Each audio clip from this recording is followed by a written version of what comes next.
And I'm going to put a sign-in sheet in the chat for everybody to sign in.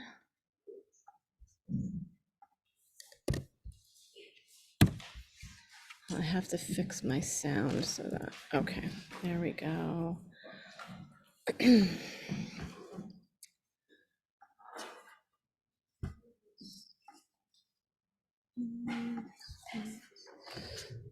All right. Okay, so we're coming to you all from MS 839 in Kensington tonight. I'll ask everybody who is here in person to please sign the attendance sheet at the back of the room. Also, could we have the interpreters please introduce themselves?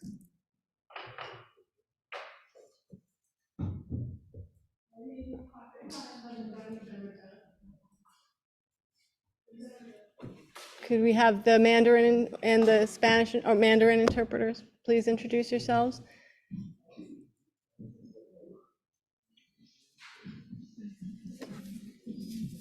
You can just, if you stand over here, they'll see you in the, yeah, I think so. Oh, you could stand back here, then they'll see you. Sorry.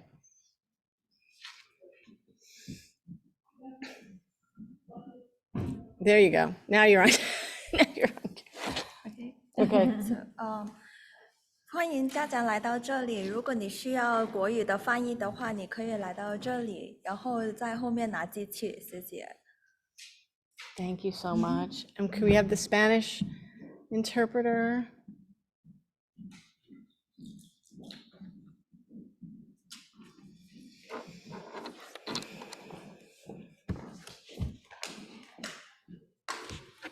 Hello.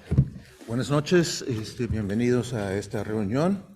Si alguien desea escuchar esta reunión en español, favor de pasar ahí atrás a la mesa y recoger un aparato donde puede escuchar lo que se dice en idioma hispano. Muchas gracias. Could we have the Bangla interpreter come back up here just so that they can see you?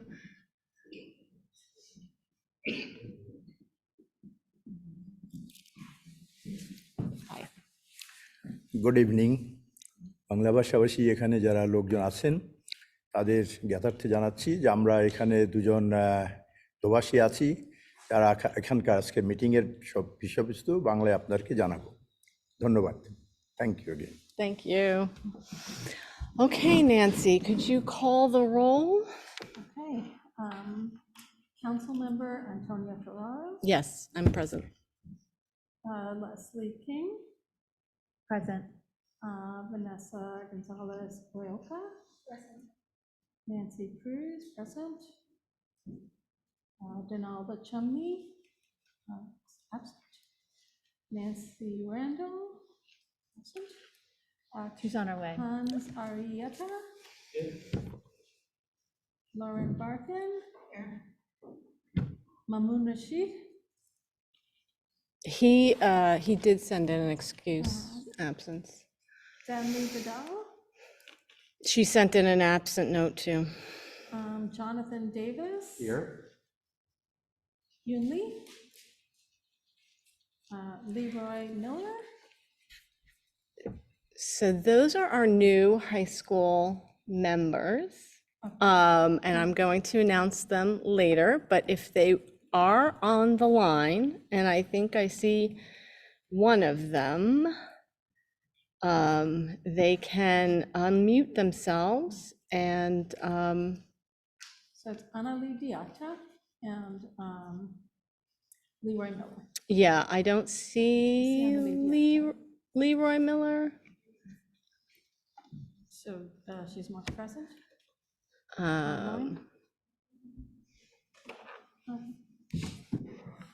I just got,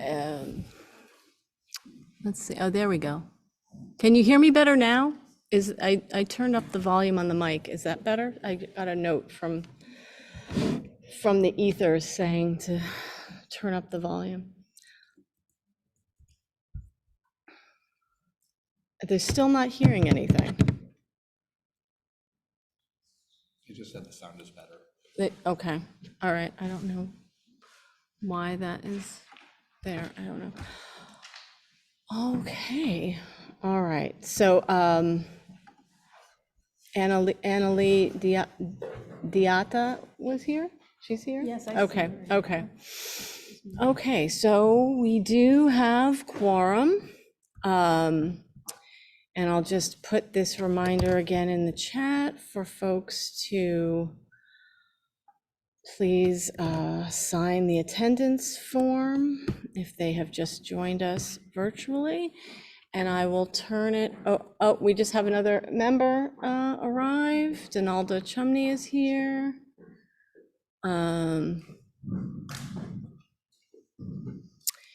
All right, Leslie, can you read the introduction? Yes.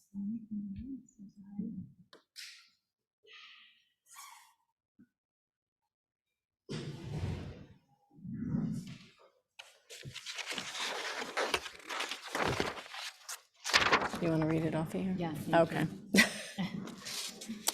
Do I need to say? Thank you for coming to the District 15 Community Education Council tonight. We appreciate your time and are glad you could join us. For those of you who are new to the CEC meetings, there are 32 CECs throughout the city, plus 4 citywide councils. Each CEC represents a community of school districts, and each is made up of 12 volunteer members, 10 of whom are elected by parents in the district. The remaining members are appointed by the Brooklyn Borough President and 2 high school student members. CEC 15 is a state-mandated public body responsible for ensuring that public school parents and the public have input in educational decisions that are made at the school district level. Our council reviews education policies and advocates for high-quality education that benefit all of our District 15 public elementary and middle school students. CEC 15 serves 36 elementary and middle schools and 1 high school under the oversight of our superintendent. CEC members serve in an advisory role on education matters to the district superintendent, the chancellor of the Department of Education, and to the state and city elected officials. We approve district zoning, we approve district school zoning lines submitted by the Department of Education. We evaluate our district superintendent, we review the district's educational programs, and we support school leadership teams. We also submit recommendations for the school construction authority's annual capital plan. And as of recent, amendments to the law, CEC's advice in the selection of parent coordinators. We actively seek input and feedback from the public and encourage you to visit our website, cecd15.org. Take a look at our Facebook page, connect with us on Twitter, and write to us about any issues you may want to address or learn about. Each school has a CEC liaison. All of our names and contact info are available on our website. All right, okay, and can the parliamentarian please read the rules? Tonight's calendar meeting is in person and will include a public comment period. We will take both remote and in-person comments to gather additional feedback from our families and school community members. You may leave your camera on, or for your own privacy, if you prefer, you may use audio only during the comment period and throughout the meeting. Rules of engagement. When you comment, please comment on the topic. Respect the privacy of others, and please do not include names of children or staff. Guests who make inappropriate comments will be removed from the meeting. During the public comment period, those attending virtually may raise their hand to comment or indicate in the chat that they would like to speak. Those called upon will be unmuted. If you are attending in person, you must sign the guest attendance sheet and indicate whether you would like to comment. Speakers will be called on one at a time and will be allowed 1 minute each for comment.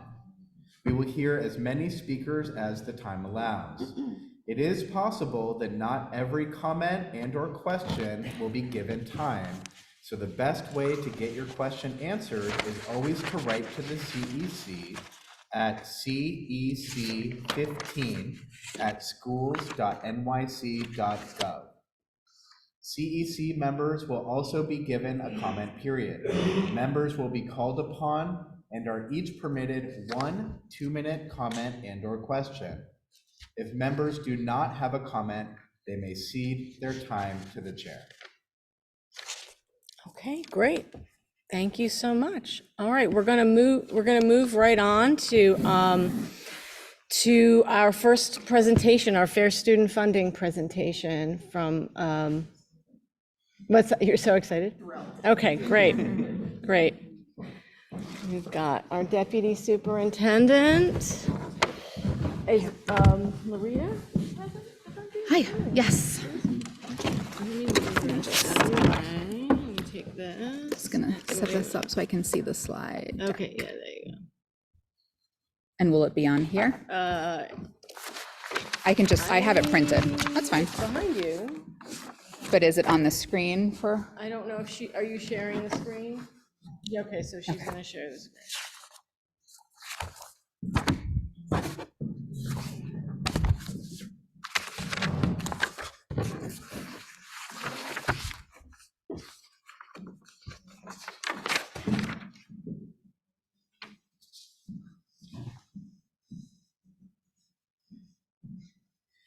Thank you. Yes. And everyone can hear me? Looks good? Okay. Okay, welcome to the annual school budget engagement session. I am Nicole Lanzalato, Deputy Superintendent, and I'm happy to be here with our district budget representative, Larita Moy. I am here on behalf of our Superintendent, Rafael Alvarez, who is currently at the PEP meeting, but I'm happy to be here to present to all of you. It's important to me and the superintendent to have these transparent conversations with the CEC and community leaders about school budgets. Please know, this is not the first conversation we've had, and it's not the last. Yesterday, our superintendent actually had a meeting with the district leadership team where he reviewed some preliminary concerns, he heard some of their concerns, and the conversation is ongoing. So though this is our formal kind of presentation, our superintendent is committed to having continuous conversations because as more data is revealed, as enrollment numbers are finalized, as budgets are released, as SLTs are engaged in the process, right? That's when, in our opinion, a lot of the work happens around collaborating and making decisions for schools. So wanted to set the tone of that and to be clear about not the first conversation and not the last. We've made it clear also to our principals that SLTs are the driving force to school budget decision-making, and will continue to support our school leaders with the tools needed to facilitate these conversations, again, once enrollment numbers and budgets are released in the spring. Every spring, the Panel for Educational Policy, the PEP, votes on the New York City Public Schools school budget allocation formula for the following school year, which is known as Fair Student Formula, FSF. In preparation for this event, superintendents and borough-based support staff present the New York City Public Schools proposed FSF budget allocations for the 24 school year to all community and citywide education councils. The purpose of today's presentation is to review New York City Public Schools budget and allocation formula, review fair student funding and the weights for fiscal year 2025, which aligns with the 24-25 school year. This presentation reflects our continued approach in how New York City Public Schools is conducting community engagement around our school budgets as it relates to the fair student funding formula. Our goal is to increase our transparency in ensuring that you, as critical community stakeholders, are made aware of how schools are funded and made aware of the resources available to you to better understand your school's budget. I appreciate you joining our meeting today, and we will dive into this presentation. Now on to the agenda. Today, I'm going to be discussing three main topics. The first is an overview of this year's overall New York City public school budget, a detailed explanation of the Fair Student Funding formula, and lastly, a walkthrough of the new web pages created to increase budget transparency. If you have any questions during the presentation, please direct them to the chat. Our executive director, Deirdre Keyes-Kaibat, is here on Zoom, and so she will be entering information for follow-up communication, website links, and contact information as well, so look out for Deirdre throughout this presentation. Questions that we are not able to answer during the presentation will be collected and shared with the New York City Public Schools team, who will then respond, and I will share back with the group. Additionally, the intention of this session is to collect public comments on the formula for the upcoming school year. We ask that if you have specific feedback on the weights for the Fair Student Funding formula, that you please feel free to share that feedback with budgetpubliccomments@schools.nyc.gov. And Deirdre is kindly dropping that into the chat. budgetpubliccomments@schools.nyc.gov. Our New York City Public Schools team will take public comments received at this email address into consideration in the coming weeks. And I just want to also note that we did send out to the CEC president and the administrative assistant these decks, this specific deck translated in multiple languages. So please reach out if you haven't received that and if you need access to a copy. Slide 3. Where can I find information about my school's budget?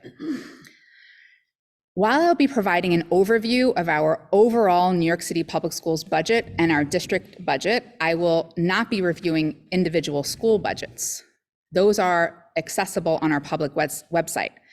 This slideshow will guide you on the steps to find the school budget from your homepage. I'll give you a minute to use this information to load your school-specific budget if you are interested, and Deirdre is going to drop the link in the chat to follow the steps on this slide if you want to take a screenshot. Again, this deck is also available publicly, and it will be shared, more widely after the presentation this evening. In addition, I wanted to say that if you're interested in more engagement with your school level budget, whether you're on the SLT or not, if you're a parent, if you're a community leader, and you would like more information around how to access or what questions to ask, you can always reach out to our family leadership coordinator, Christine Farrell, and Deirdre, please drop her email address. Christine works directly with SLTs and can also provide school level support in addressing some of those questions around access. And also you can reach out to me and the superintendent, and our email address will be placed in the chat. So slide 4, let's keep this going. Where does our funding come from? I'm now going to provide an overview of our overall budget and where the funding comes from. This data is based on the most recent budget included in the mayor's January plan. Our total budget for the 23-24 school year is $39.4 billion, or about $31,250 per student in our system. New York City provides most of our funding. For the 23-24 school year, the city contributed $21 billion, or 53% of our total budget. Most of our city funding comes from what we call city tax levy dollars. City tax levy funds are drawn from local taxes, including property taxes, sales taxes, and personal income taxes.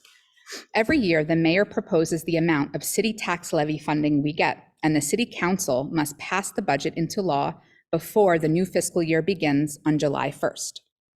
$14 billion, or 36%, comes from New York State funding. New York State is our second largest source of funding. Every year, the governor proposes the amount of state funding that we will get, mainly based on the number and types of students enrolled in our schools. And then the state legislature must pass the budget into law before the new fiscal year begins on May 1st. Funding generally comes from income and corporate taxes, as well as property and sales tax. Federal funding comprises a total of $4 billion, or 11% of funding for this school year. The federal government is our third largest source of funding. Every year, Congress proposes a budget, and the president must sign the budget into law in advance of the new fiscal year, which begins on October 1st. The Every Student Succeeds Act, ESSA, provides the rules for allocating most of the federal funding we receive. Okay, slide 5. How is New York City Public Schools budget spent? In the previous slide, we covered an overview of where New York City Public Schools receives its funding from, and now we will shift into how that funding is spent in our schools and across our system. Within our budget, we have mandated costs that must be covered annually, including employee health benefits, pension, and debts, as well as state-mandated payments to charter schools, non-public, and contract schools. This pie chart represents the major costs. I'll provide a brief explanation of each section. Let's begin with early childhood, located towards the bottom right-hand side of the pie chart.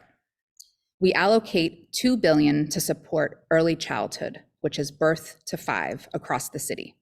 Employee benefits, pension, and debt. This is $11.5 billion, which pays for healthcare and other employee benefits, pension payments for staff, debt payments on loans for school construction and upgrades. Charters. We allocate 8%, or $3 billion, for charter schools, as mandated by state law. Non-public and contract schools. Payments cover schools and programs that educate New York City students, but are not directly run by the New York City DOE. The $2.6 billion includes students with disabilities attending specialized schools, supplemental services to students attending non-public schools. In addition, superintendent field offices and central offices combined comprise approximately 1.2% of our overall budget. The school operations section pays for non-instructional services that students receive. The $4.8 billion is used to pay for costs including free breakfast and lunch available to all students, bus routes, loan payments on buildings, new construction and renovation. This is similar to mortgage payments. Lastly, the largest proportion of our budget is allocated towards K-12 schools and instruction. We allocate $14.9 billion, or 38% of our overall budget annually, to support our schools, including general education teachers, guidance counselors, deans, health and school climate initiatives such as gym teachers, Respect for All Week, climate action days, special education, after-school activities, summer school, and other operating expenses. This also includes funding for textbooks, computers, materials, and supplies. Now transitioning from citywide view, let's look at the budget and funding source breakdown for our specific district, District 15. Next slide, please. District 15, 23-24, school budgets. Again, this will not cover the breakdown by school. You can find that on the New York City Public School website by following the directions that we shared at the start of the session. As you can see in District 15, we have $417 million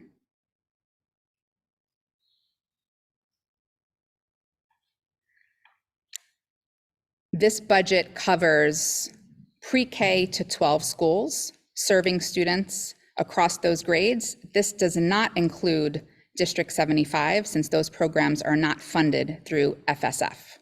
School budgets are comprised of a mix of fair student funding and other funding sources.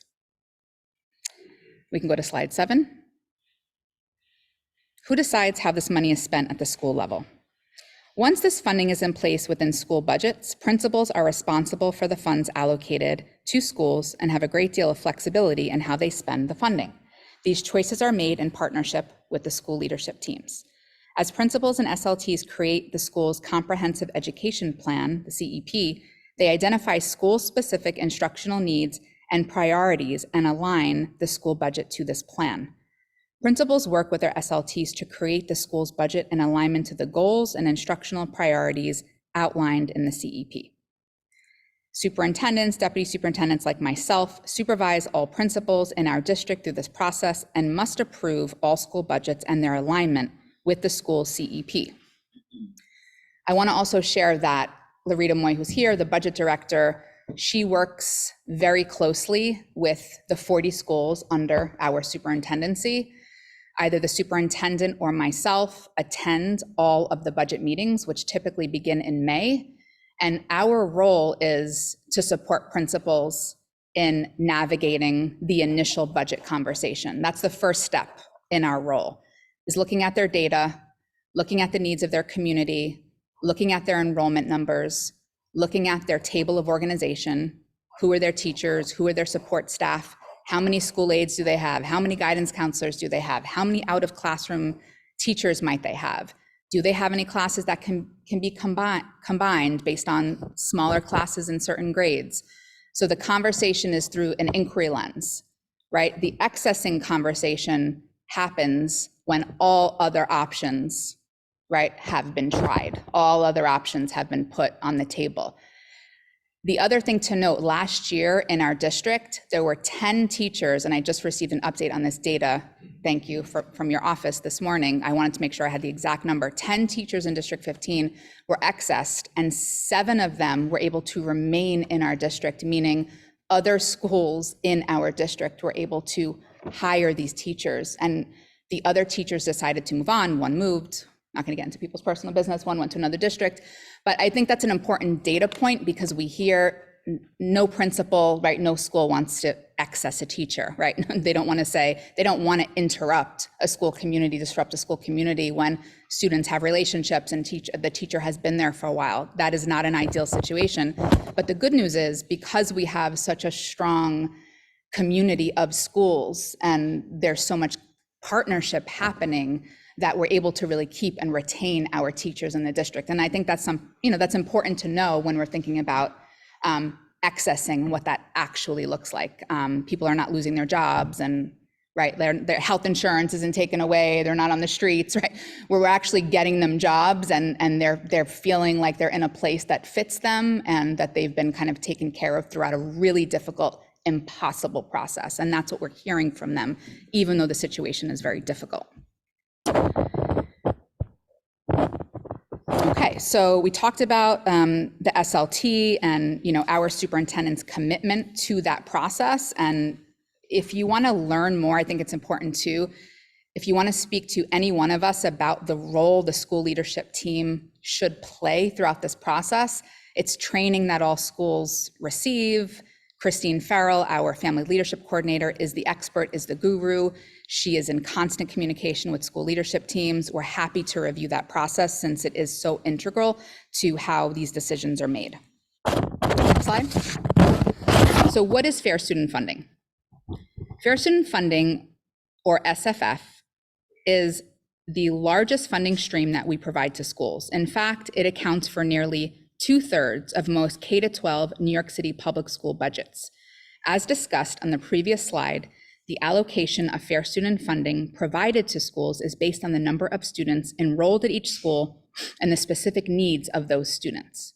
We make these calculations based on our Fair Student Funding formula, which calculates how we distribute this overall pot of money to schools. Within the formula, students with needs that require more support receive more funding in alignment with those needs. In many cases, schools also receive funding from other funding streams, including federal funding streams like Title I, Title III, IDA, which is funding focused on special education, or other targeted allocations for specific initiatives. These pots make up the remaining funding within the overall school budgets. Note, the current school year, 23-24, is the final year of federal pandemic era funding. $2 billion of federal stimulus funds expire in the current year, which is this June.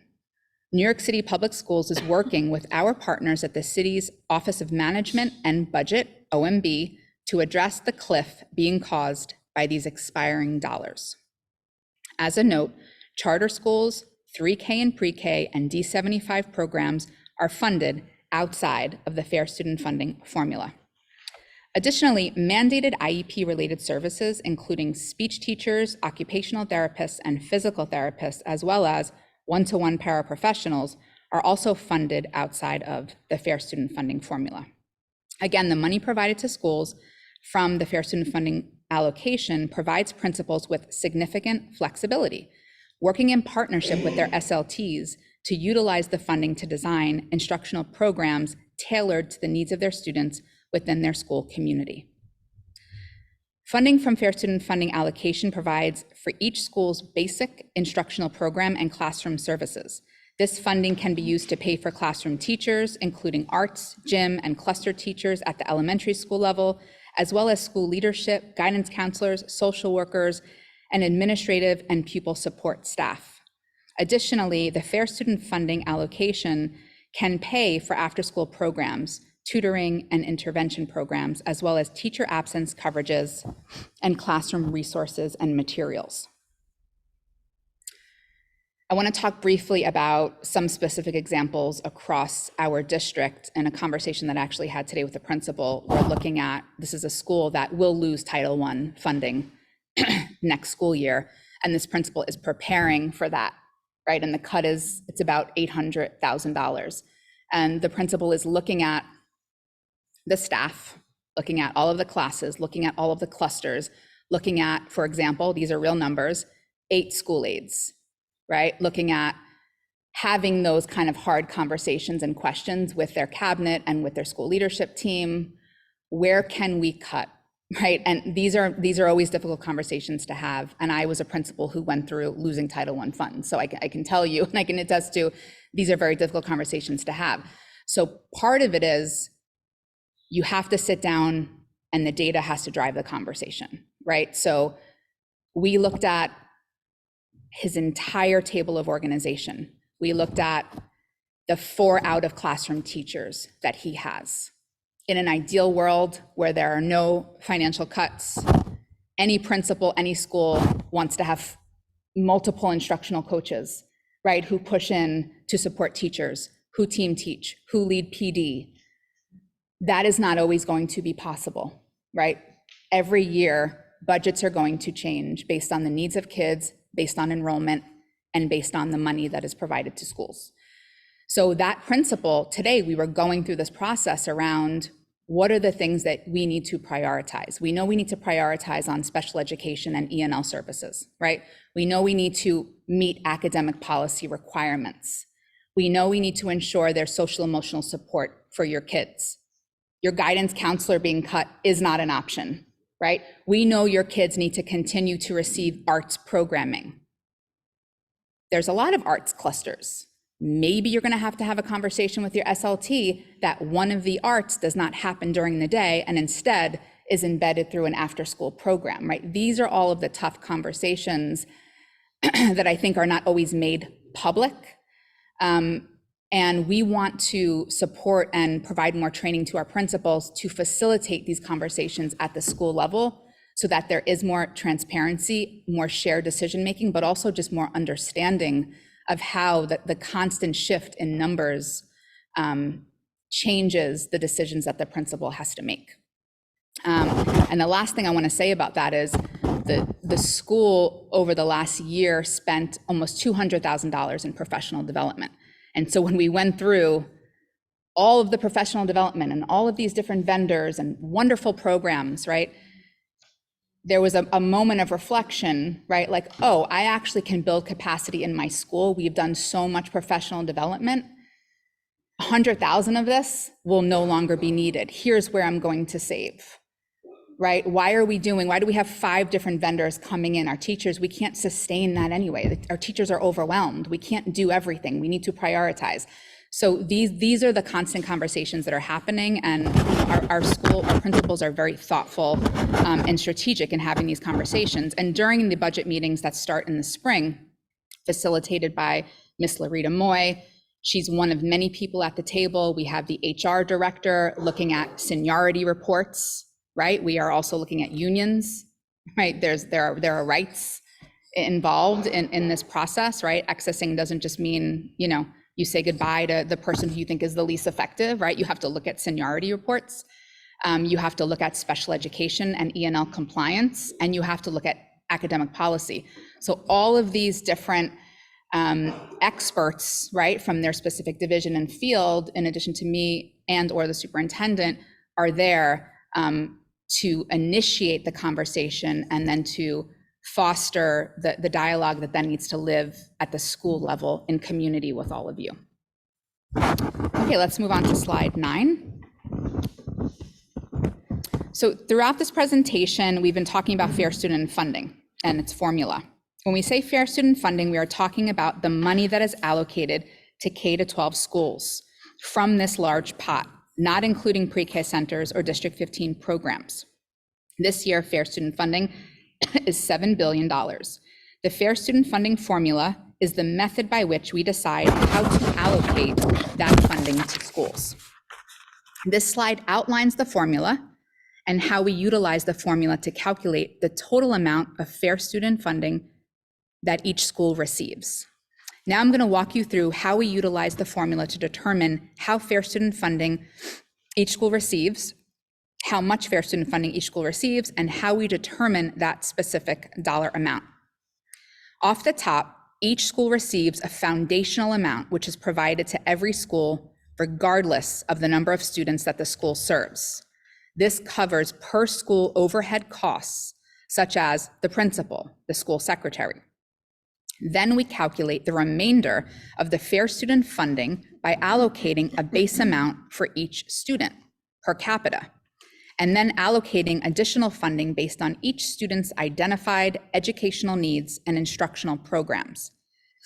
It is in this part of the formula that we take into account the weights that we have been referring to throughout this presentation. We then add funding to the formula for collective bargaining related costs, which is contractual pay increases for school staff. There's been many raises this year. Congratulations. We even got a little raise. I was excited about that.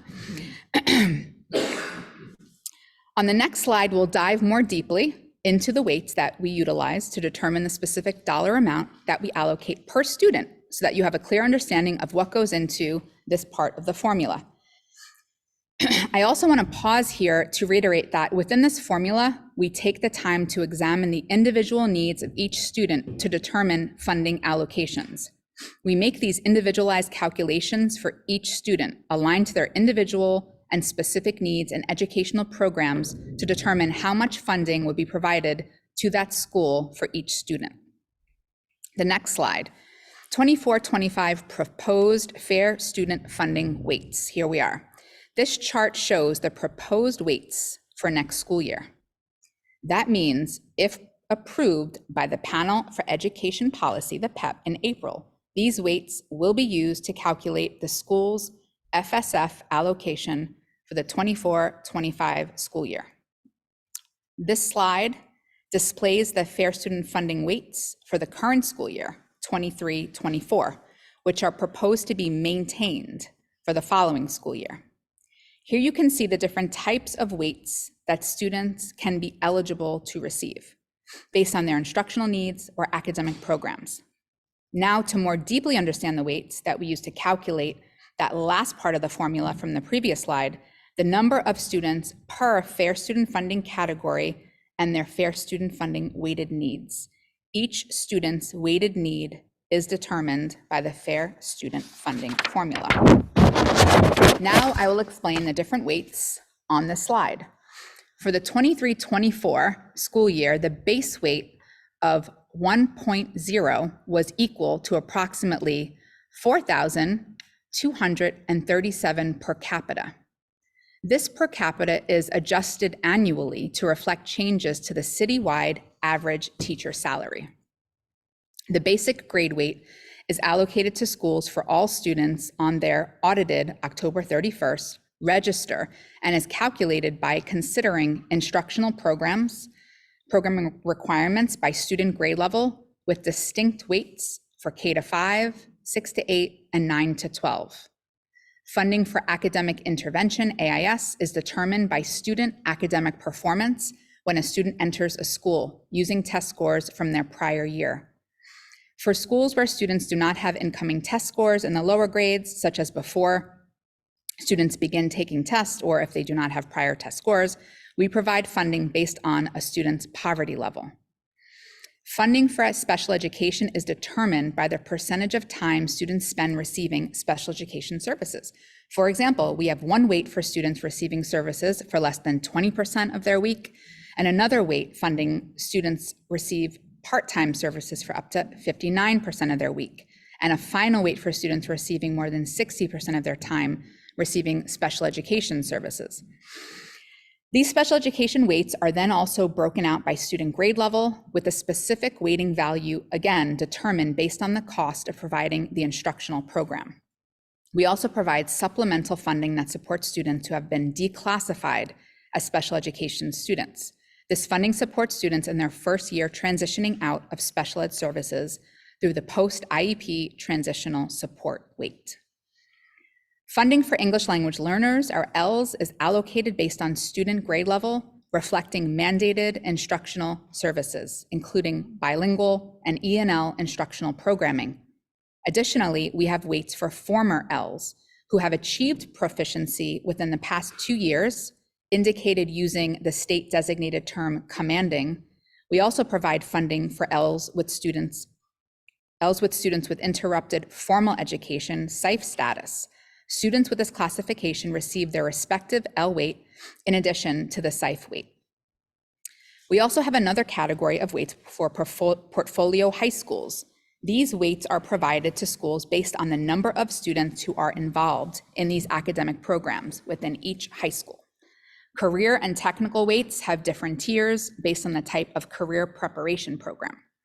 Programs that require more resources, such as nursing, agriculture, veterinary, aviation, technology, automotive, culinary, etc., require industry-specific equipment, higher level of consumable materials, and student internship requirements that are integral to the program of study, and highly specialized and ongoing industry training for teachers have higher weights to support that instructional programming.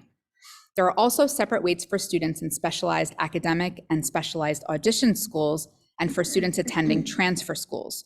The transfer school weight is broken out into 2 tiers based on students' age and credit accumulation. Transfer school students who are further behind in credit at the time of admission receive a higher weight. Only students attending high schools are eligible for these portfolio weights. Funding for students in temporary housing was introduced in the current school year, marking a significant shift in how we allocate resources to our students, with a specific focus on supporting students who reside in temporary housing. This has an impact on our asylum-seeking families who are living in temporary housing, providing additional resources to the schools enrolling STH population. Larita, can you jump in on the growth of the STH funding from last year to this year? I don't have the dollar amount in front of me, and I would like for the community to hear that. And this is Larita Moy, our budget director, who works with multiple districts, but D15 is of course her favorite. Yes. Okay. Thank you, Nicole. So as Nicole mentioned, the Fair Student Funding Weight for students in temporary housing was just introduced this year. So that means that the money that the schools receive will automatically be included in their Fair Student Funding allocation. So there's not a separate allocation for it. So most of my principals will say to me, well, I don't know how much I got, so we have to do the calculation manually. But the money is there. However, there is another allocation in addition to the Fair Student Funding allocation that schools receive in order to support those students that are in temporary housing. And it's called the STH, Students in Temporary Housing Money. And that money is Title I STH. And that money is available not just to Title I schools, because non-Title I schools also receive the money in order to support their students in temporary housing. And the dollar amount has increased substantially. I believe previously, like last year or the year before, it was like $100 per student, and now it's over $1,000. So the schools are receiving a lot of money in order to support the students. What we need to do, as Nicole says, we have conversations with the principals and with the business managers in order to ensure that the money is actually being used to support the students that it's provided to give additional services to. That's our goal. Thank you. You're That welcome. was very helpful. Thank you. Funding for the concentration of needs weight provides additional funding to schools with high populations of students with significant needs. This weight was also introduced in the current school year. Research shows that schools that serve higher concentrations of students with high needs require additional resources to provide robust education and appropriate resources and supports to their students. The concentration weight includes factors for a proportion of students who are in poverty, students with disabilities, students who are in temporary housing, students residing in foster care, English language learners, and students with low performance as key indicators of concentrations of need. Let's move on to the next slide, looking at 24-25 proposed FSF weights, which are unchanged from the current school year. In 23-24, we added a new FSF weight to support students in temporary housing, which Larita Moy just discussed, proposed to continue into 24-25. Why this weight? Research shows that the situations faced by students in temporary housing create significant challenges to student success. How the weight works. Weight of 0.12 times the Fair Student Funding per capita for the number of students in temporary housing in the school in the prior year. Additionally, we are proposing to continue the weight established this school year to support schools with high percentages of student need, the concentration weight. Why this weight? Having high concentrations of needy students has a negative impact on student achievement. How it works. Schools are ranked based on their proportion of student needs. Students with disabilities, English language learners, students living in poverty, students in temporary housing, and other indicators. Schools with the highest average student need are divided into 3 categories, Tier 1, 2, and 3. Schools outside of the highest concentration receive no funding. Students attending schools in Tier 1 receive a weight of 0.04, Tier 2, 0.08, Tier 3, 0.12. Concentrations weight times the school's average need for the prior year times the register for the school year. Let's move on to how the FSF weights work. If the per capita were, we have 1 million here. We just took a look at all of the weights that students could be eligible to receive within the Fair Student Funding formula allocation. I also shared that as we are calculating that formula for each school, we take into account the instructional needs of each individual student within the school as we determine schools' overall budget allocations. In this slide, we will take a look at how each student's calculation is determined. The different types of weights are indicated by color on the right side of the slide. In order to determine the weight for each student, we evaluate their eligibility for the weight based on data in New York City public school systems that store key information about our students. Now we are going to walk you through the process for how Fair Student Funding would be allocated for 2 students, Ava and Miles, through the Fair Student Funding formula. Ava and Miles are 2 students who attend a school in our district. Ava is a 2nd grader and Miles is a 6th grader. The orange section shows the grade weight that they first receive. Because Ava is a 2nd grade student, he is entitled to the K-5 grade weight of 1.0, again shown on the left graph in orange. Since Miles is a 6th grader, he is entitled to the grade weight of 1.08. If they were a high school student, they will receive a weight of 1.3. The navy blue section shows the special education weight. Both students are students with disabilities, requiring special education classroom instructional services, special education teacher support services sets, or special class self-contained, or integrated co-teaching ICT. AVA's Individualized Education Program, IEP, states that 60% or greater of AVA's instructional program be spent in an ICT setting, so more than 60%. Therefore, AVA is entitled to the full-time, more inclusive special education weight of 1.74, shown in navy blue on the left.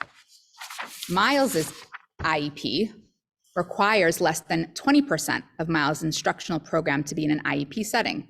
Therefore, he is entitled to the less than 20% low intensity special education weight of 0.56, shown in blue on the right. Both Ava and Miles are classified as English language learners, shown in yellow. Ava is an elementary school former multilingual learner who tested out of L status within the last 2 years. Because New York State requires 2 additional years of English as a new language services for former Ls, Andrew is entitled to the K-5 ENL weight of 0.13. Miles is also a multilingual learner. Miles is enrolled at a bilingual program at his middle school. The school has appropriately coded Miles as enrolled in a bilingual program in the New York City Public School scheduling system, STARS. As such, Miles is entitled to the 6 to 8 bilingual weight of 0.55. Both Ava and Miles are entitled to the Academic Intervention Services, AIS weight, shown in red. Ava is a student in poverty, and therefore they are entitled to the Fair Student Funding Academic Intervention weight of 0.12, shown in red on the left. Miles is a student who entered the school in 6th grade with 5th grade test scores that were below proficiency. As a result, he is entitled to the AIS weight of 0.35, shown in red on the right. Both Ava and Miles are students in temporary housing, shown in green. As such, they both receive the STH weight of 0.12. Both Ava and Miles attend schools with high concentrations of student needs, shown in pink. Ava attends a Tier 3 school, the highest concentration of need, and is entitled to a weight of 0.12. Miles attends a school with lower concentration of need, which does not receive the weight. The concentration of needs is shown in the pink bar at the top for Ava. When you add all the pieces together, Ava's total allocation through the Fair Student Funding formula would total a weight of 3.2, while Miles's allocation would total 2.70. Because each weight of 1.0 is equal to $4,237, Ava's weight of 3.23 is equal to approximately $13,686, while Miles's weight of 2.66 is equal to approximately $11,270 under the Fair Student formula. On the next slide, we're going to look at more information for you to dig in a little deeper. You can find the following online on the New York City Public Schools Info Hub and under reports. Again, this deck will be shared, and Deirdre Keys is putting information and links in the chat. Detailed information about each school and every school's budget allocation in the form of a SAM, school allocation memoranda, is available. A summary of each school's total and Fair Student Funding budget, along with student and staff counts. You can find a programmatic guide to Fair Student Funding, as well as how FSF allocation is calculated for each school. Mm-hmm. Did you want to add anything to that? Yes. Great. So I just want to say that when you go to this financial data and reports page and you click on the detailed link, it will break out, list for you exactly how much money the school is receiving for the students. And it will, on that page, you will be able to see how much was allocated for students in temporary housing, how much was allocated for special ed students, how much was allocated for those students who are in need of academic intervention services. So you will be able to see exactly how much they get for each one of these weights for the students that fit into those categories. And I think that's a great example of, in collaboration with the CEC, we might think about for the next meeting or in another setting, offering a workshop, right, where families can begin to access some of this information Absolutely. together, to practice, right, to kind of go through the process, to come up with the questions that they would want to bring to their schools. I think kind of digging in together would go a long way. Okay.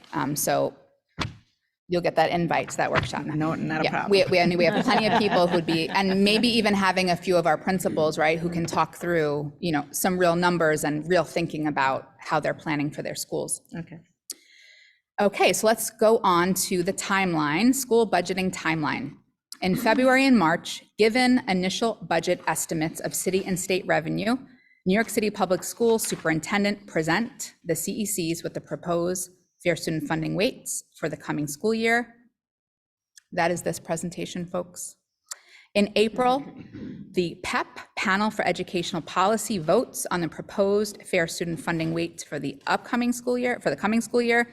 In late spring, New York City Public Schools will release budget allocations to schools. And that usually happens early May-ish, we hope. Late May, early right. June, yes.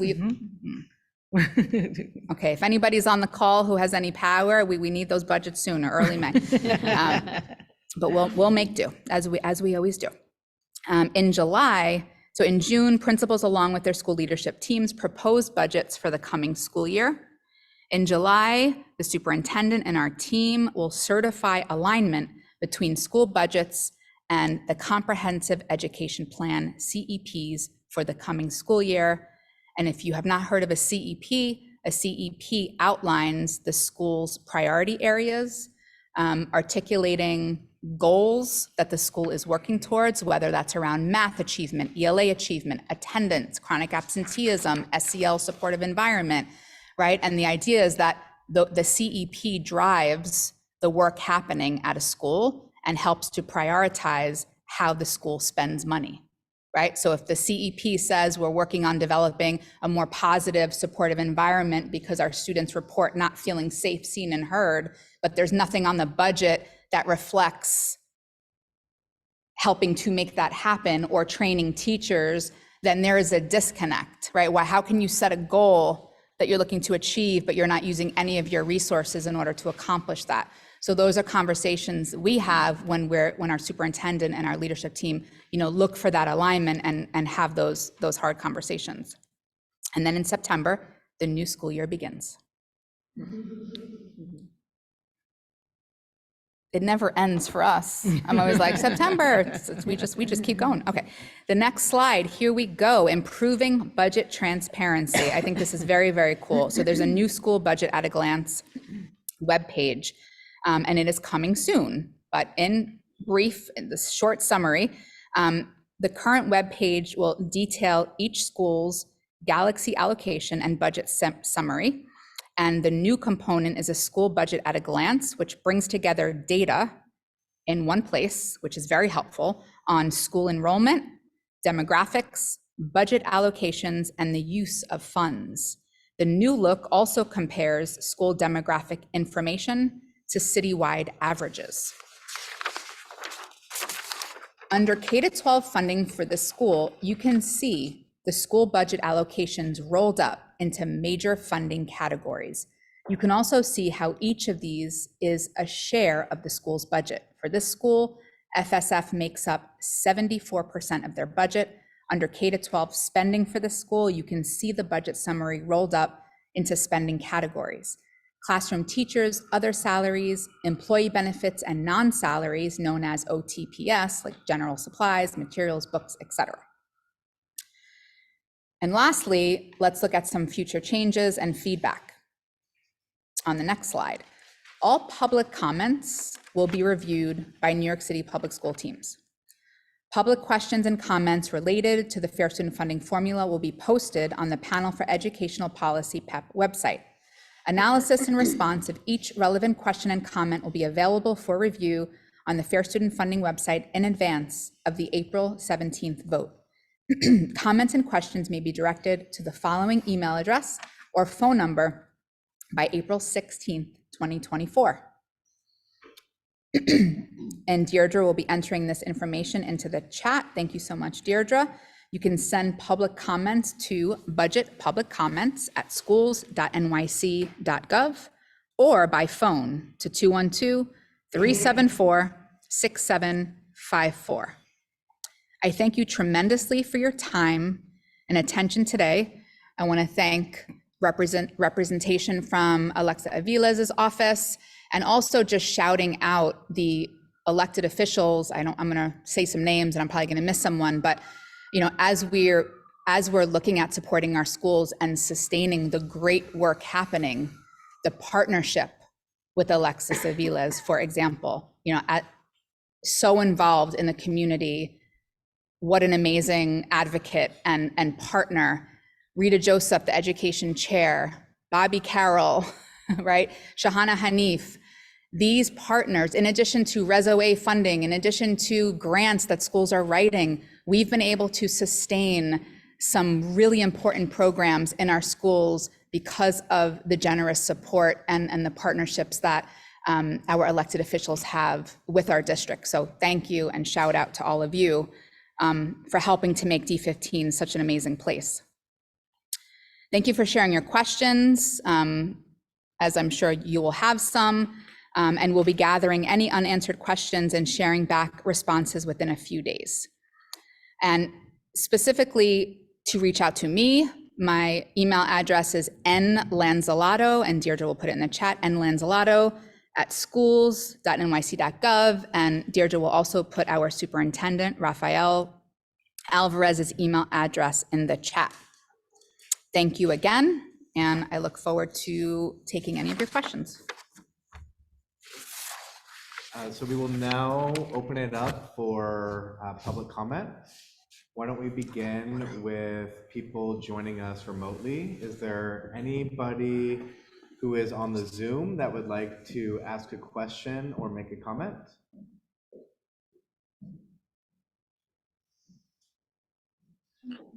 Hello?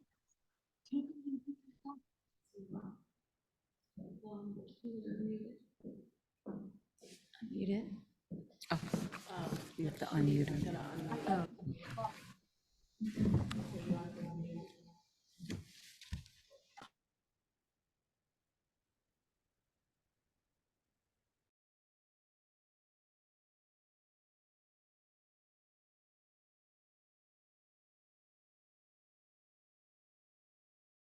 Hello? Can you hear me?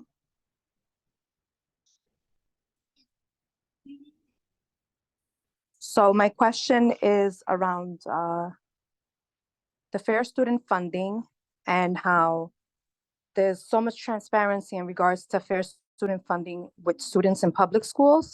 Is there something similar that's being done for students that are in private school, especially those students being served special education, where they're determining how much funds is being allocated per student, per services, and where can we find that data? So we'd have to get back to her. So can you mute? Thank you. We got it? Okay, I got it. So we have the overall kind of estimated numbers based on the weights that are provided to us by the Department of Education. Right now, we do not have that exact breakdown, and I want to be able to give you specific numbers. So we will definitely follow up with you, Janet, and thank you for your question. You always get to the heart of it and ask the questions that need to be asked. So we will definitely feel free to email me directly, but I'll be sure to reach out to you in the next day so we can have a follow-up conversation and we can see what we can put together. Awesome. Great. Thank you so much. Thank you.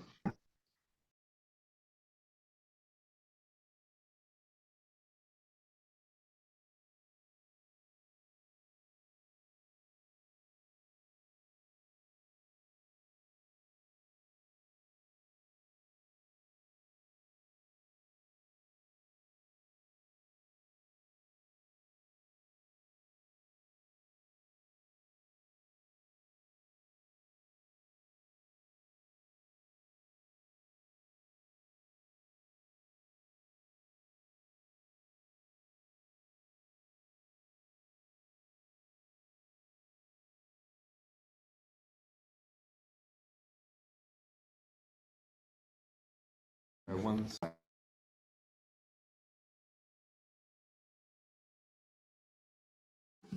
Is that okay? Welcome to come on up.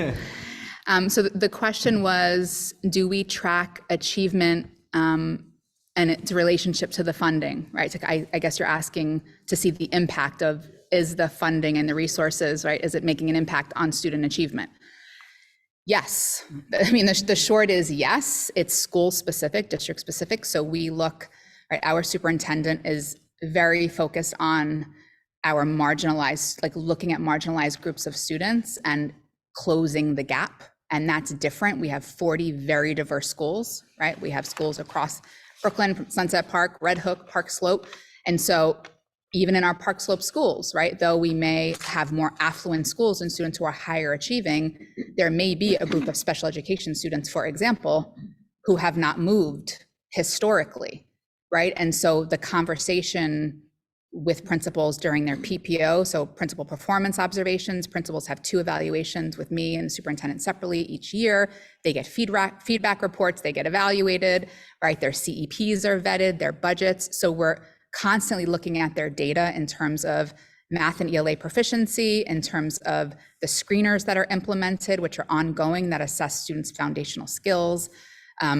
We look at graduation rates and other, and data sets to see if students are growing and moving, and then have conversations. It's not a simple answer, right? Because it depends on the school and it depends on the needs of kids and the budget decisions that are ultimately made. But I gave that example, like, you're doing all of this money is being spent on professional development, and that's part of the conversation. That was my conversation with the principal today. Where is the impact?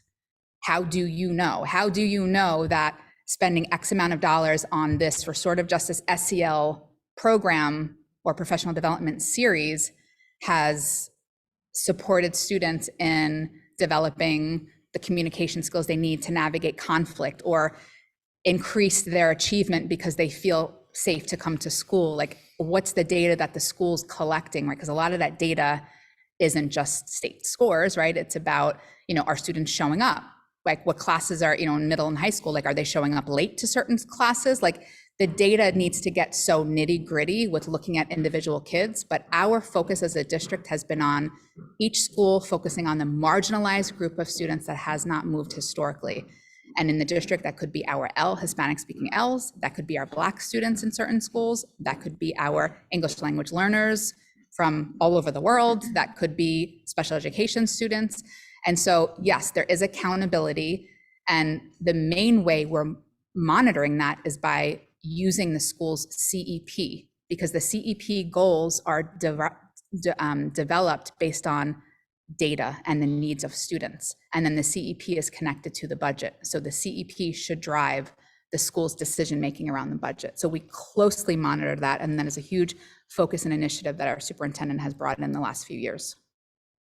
And as far as the budgets are concerned. And I want to say that is a great, when we do a workshop, these are the kinds of real world case studies that I think we could spend time looking at, right? Because I'm saying it, but what does it look like in real time? Like, not sharing a specific school or student names, but looking at some of our priority groups, looking at the specific budgetary decisions a school or 2 or 3 have made, and looking at the impact. There may be some impact that has not been made, and we need to reassess, right? And there will be, right, some success stories. So I think that's a great example of some of the work we can do together, right? Yeah. I'm excited about that. Thank you for that question. Okay. And as far as the budgets are concerned, we track it as well. So for instance, ELL student that was bilingual, and now they're commanding, the school will actually, the weight changes, which means that the funding that they're receiving for that student will also change. More than likely, they don't need as much money. So for bilingual students, it's 4.44, but when they move to commanding, it's 0.13. So that's how we track as well. And also with special ed, we look at if the student was had an IEP and they no longer need an IEP, then that money gets pulled back, but they get the post-IEP transitional support money. Any other questions?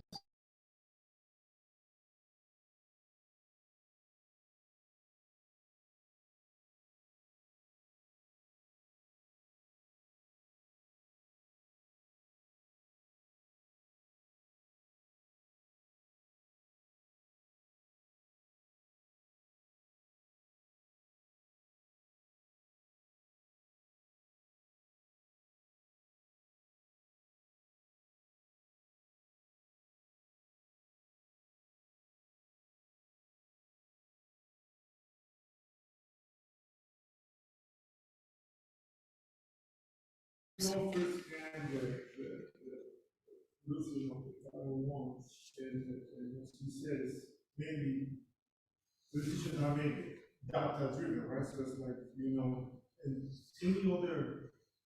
any other way that the schools that are gonna be losing the Title I, we could deal with that, losing that chunk of money. Because in some cases, it's 600,000, 800,000. Yeah, so there's, So you know that. yeah, absolutely.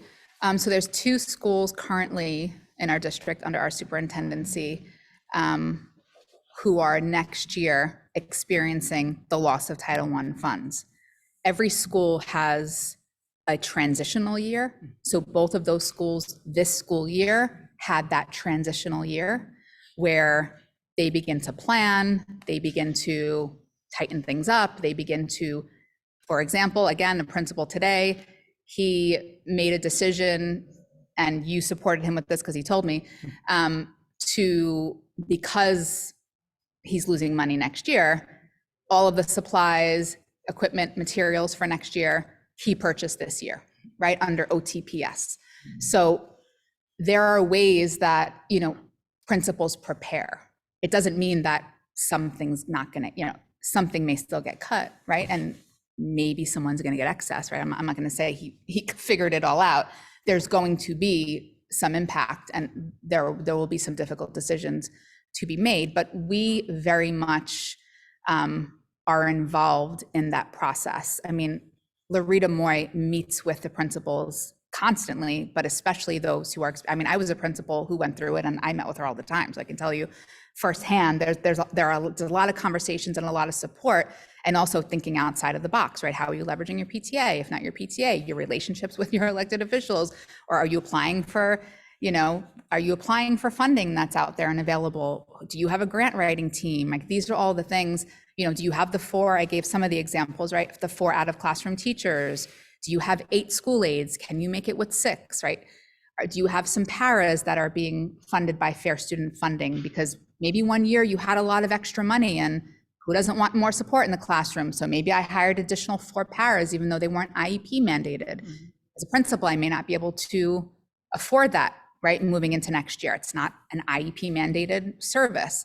So yes, those are all of the conversations and the work that happens beforehand to prepare principals and school leadership teams so that the school doesn't feel such a big hit.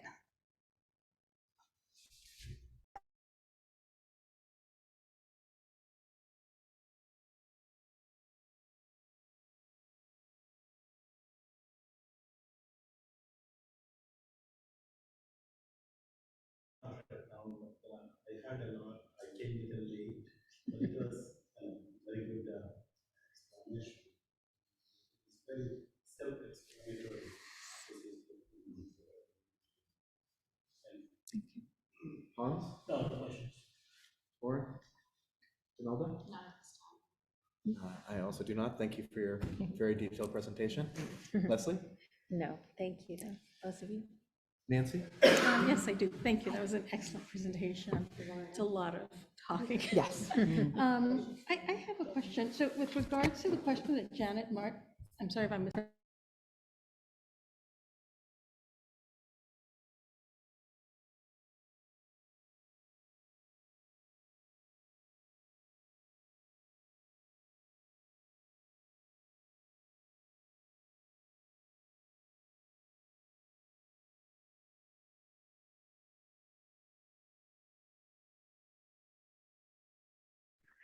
Is this okay, or is this echoing? No.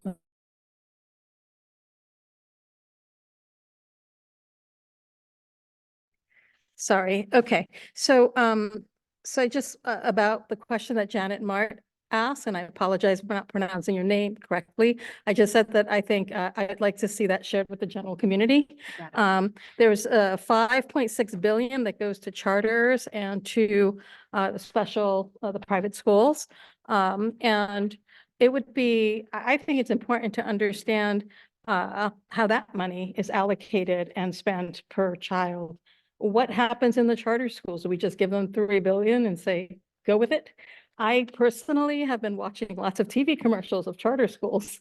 I watch the news at night and I see nonstop commercials. Those are expensive. So I'm just curious about what happens there. So is it possible to provide detailed funding information as well for charters? Should I Do you want to unmute? mute yourself? Yeah, Yes. just so it doesn't echo. I have done that. Okay. So that information, right, is not shared with us publicly. It's not something that is included in any of our conversations or any of the documents I have seen. I will definitely take the question back and see if we can get a breakdown. I think that's a very valid question and important to understand how the money is being used. I don't know if the breakdown will tell the full story. I don't, maybe we can have access to some of the numbers. I can't promise that it's going to be exact in terms of how every decision or dollar is spent. I think it would probably be general based on certain categories. But in terms of,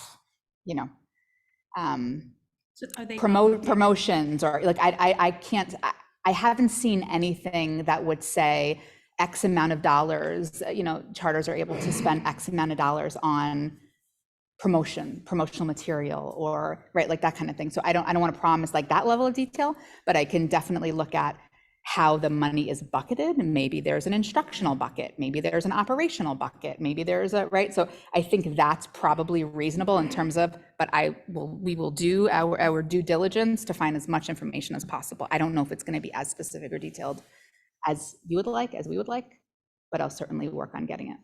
Thank you. I appreciate it. Antonia? I'll have guys go first. Okay. Nancy?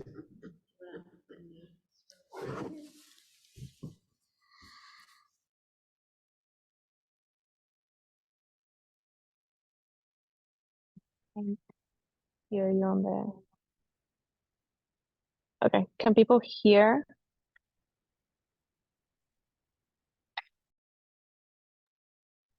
I will hear myself right now, but I don't think they're listening to my. Over here, this Yeah, one was working. Okay. that one's There you go. working. Thank you.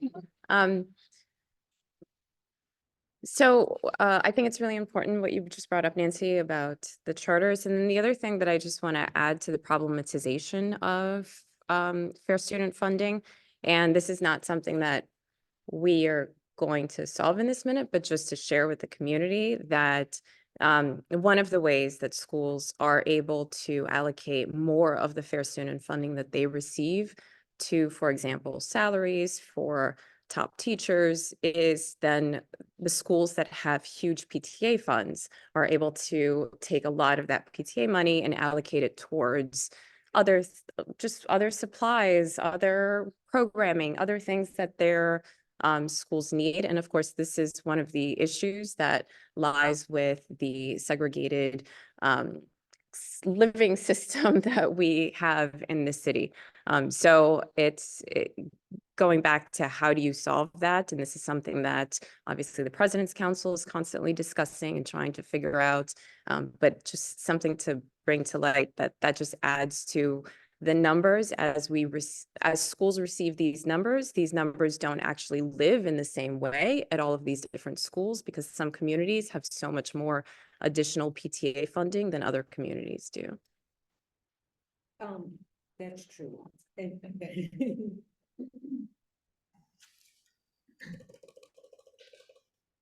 Our budget director is going to jump in. No, yeah, I just want to say that I agree with you, and that's true. But usually those schools that have PTAs that can give them large amounts of funding in order to support the needs of their students, they are not eligible for Title I funding, and they are also not eligible for a lot, or if not, or most of the needs weights funding. So their PTA will jump in and provide the money for them in order to be able to have more OTPS and to have possession and different things like that. I just want to let you know. So in my opinion, it doesn't really balance out, but I can see why the PTA will step in because they're not eligible to receive the Title I funding and they're not receiving the additional needs weights. Mhm.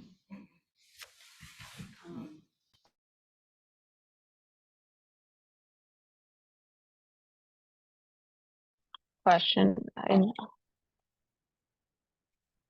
Okay, I can't hear myself. I'm gonna borrow your microphone. So. Just in practical terms, speaking of the two schools that are losing Title I this year, are they no longer in need of, like, how does that work? Is the PTA going to be able to cover for the loss of funds of that school? Like, it just, when you bring the theory to the practical, are we saying that those schools will be able to retain those teachers that we're maybe trying to access now because the PTA will be able to step in, which is a real case that just happened last year, right?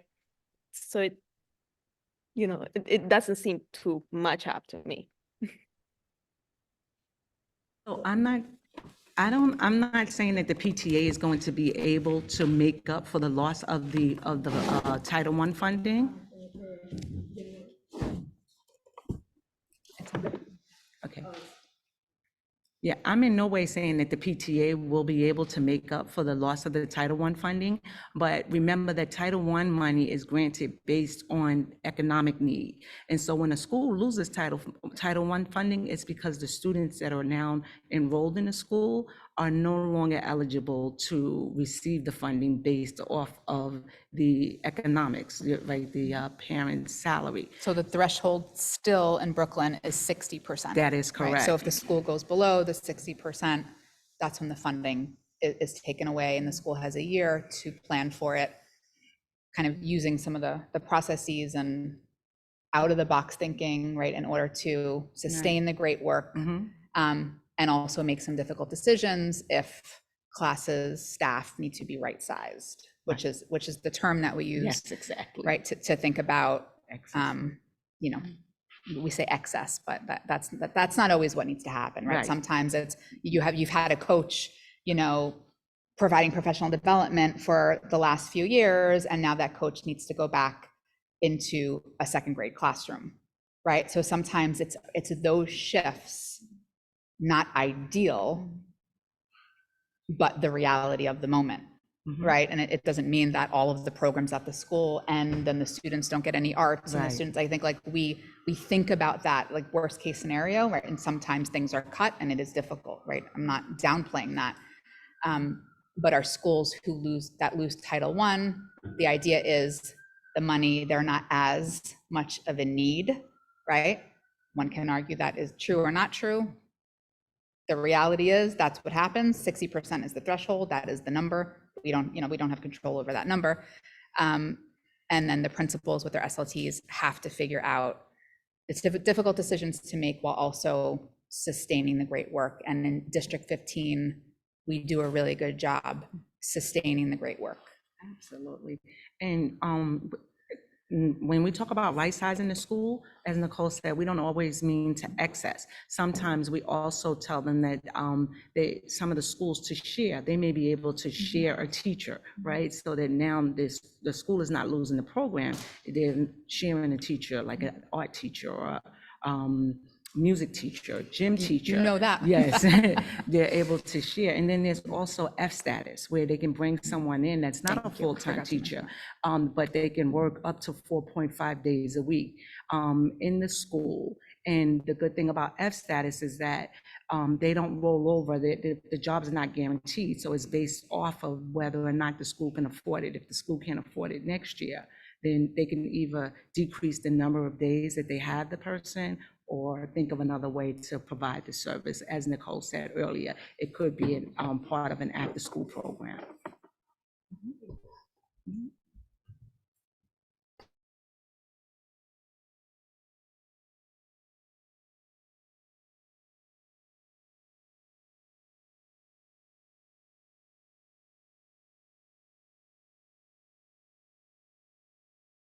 Students in temporary housing, in addition to the weight of 0.12, are gonna get this federal Title I money of $1,000 per student. That's wonderful.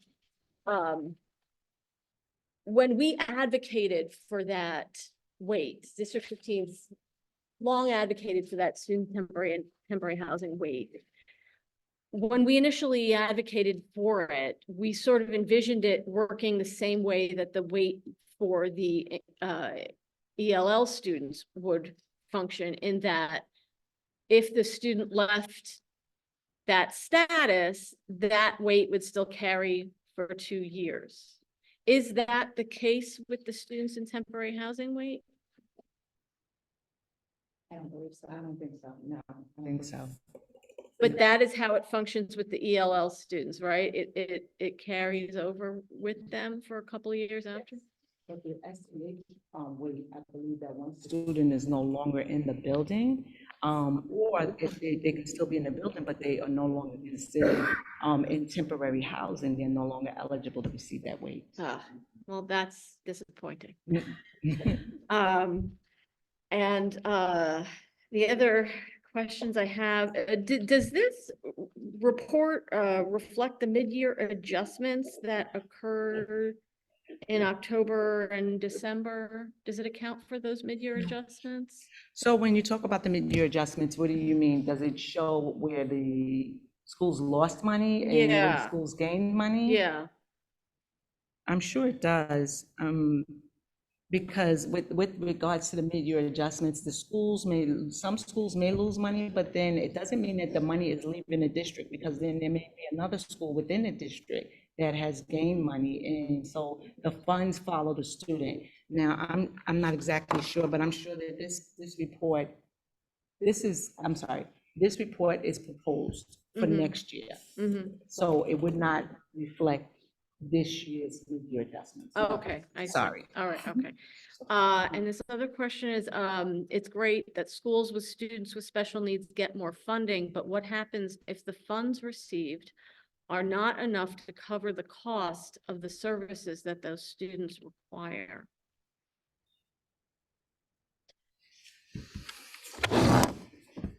I'm just gonna mute.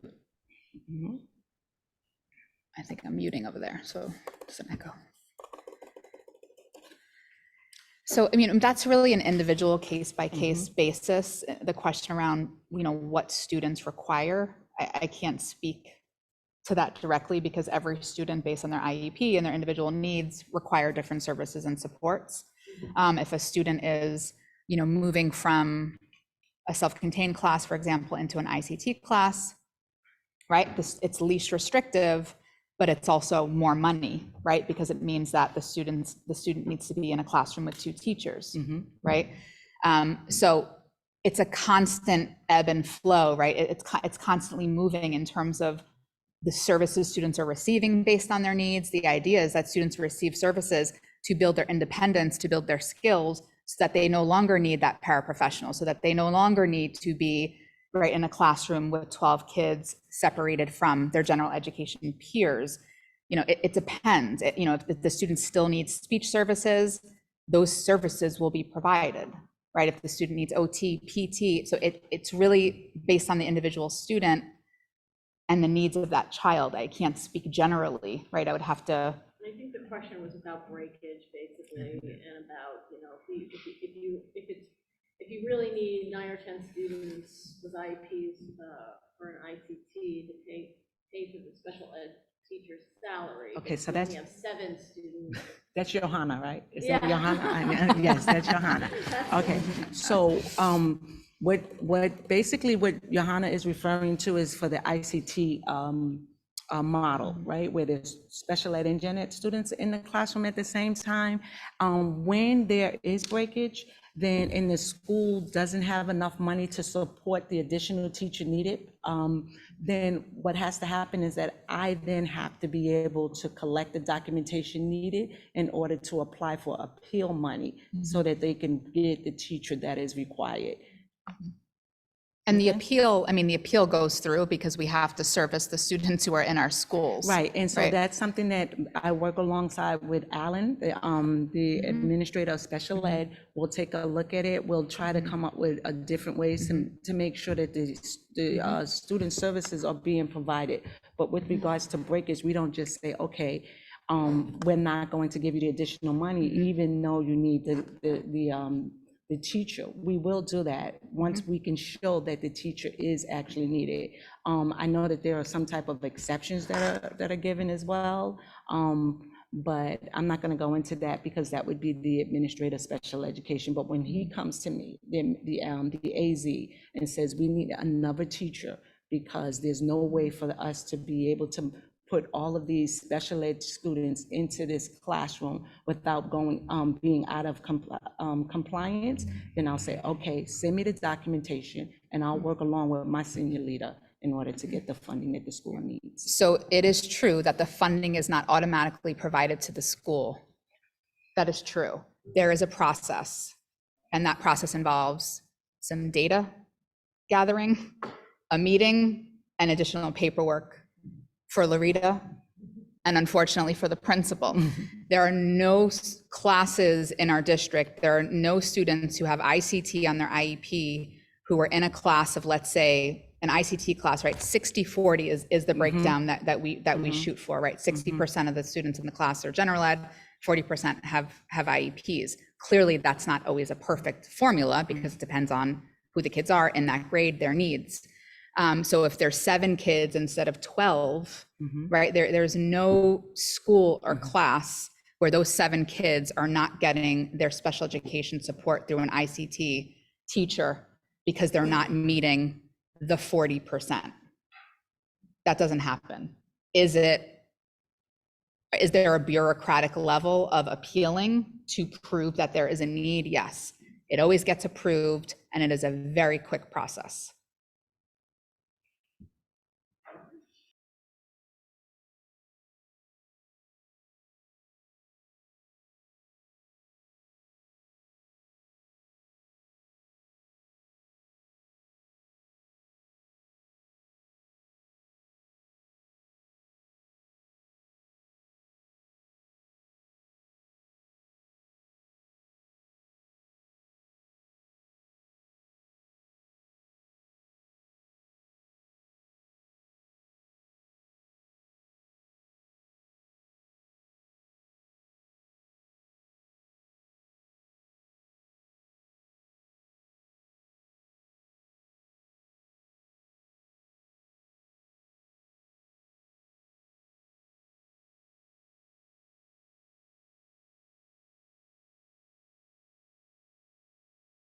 Okay.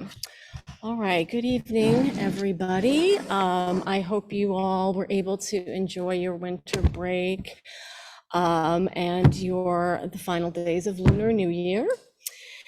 We do have a pretty packed agenda tonight. I want to introduce our new high school members. We have 2 new high school members.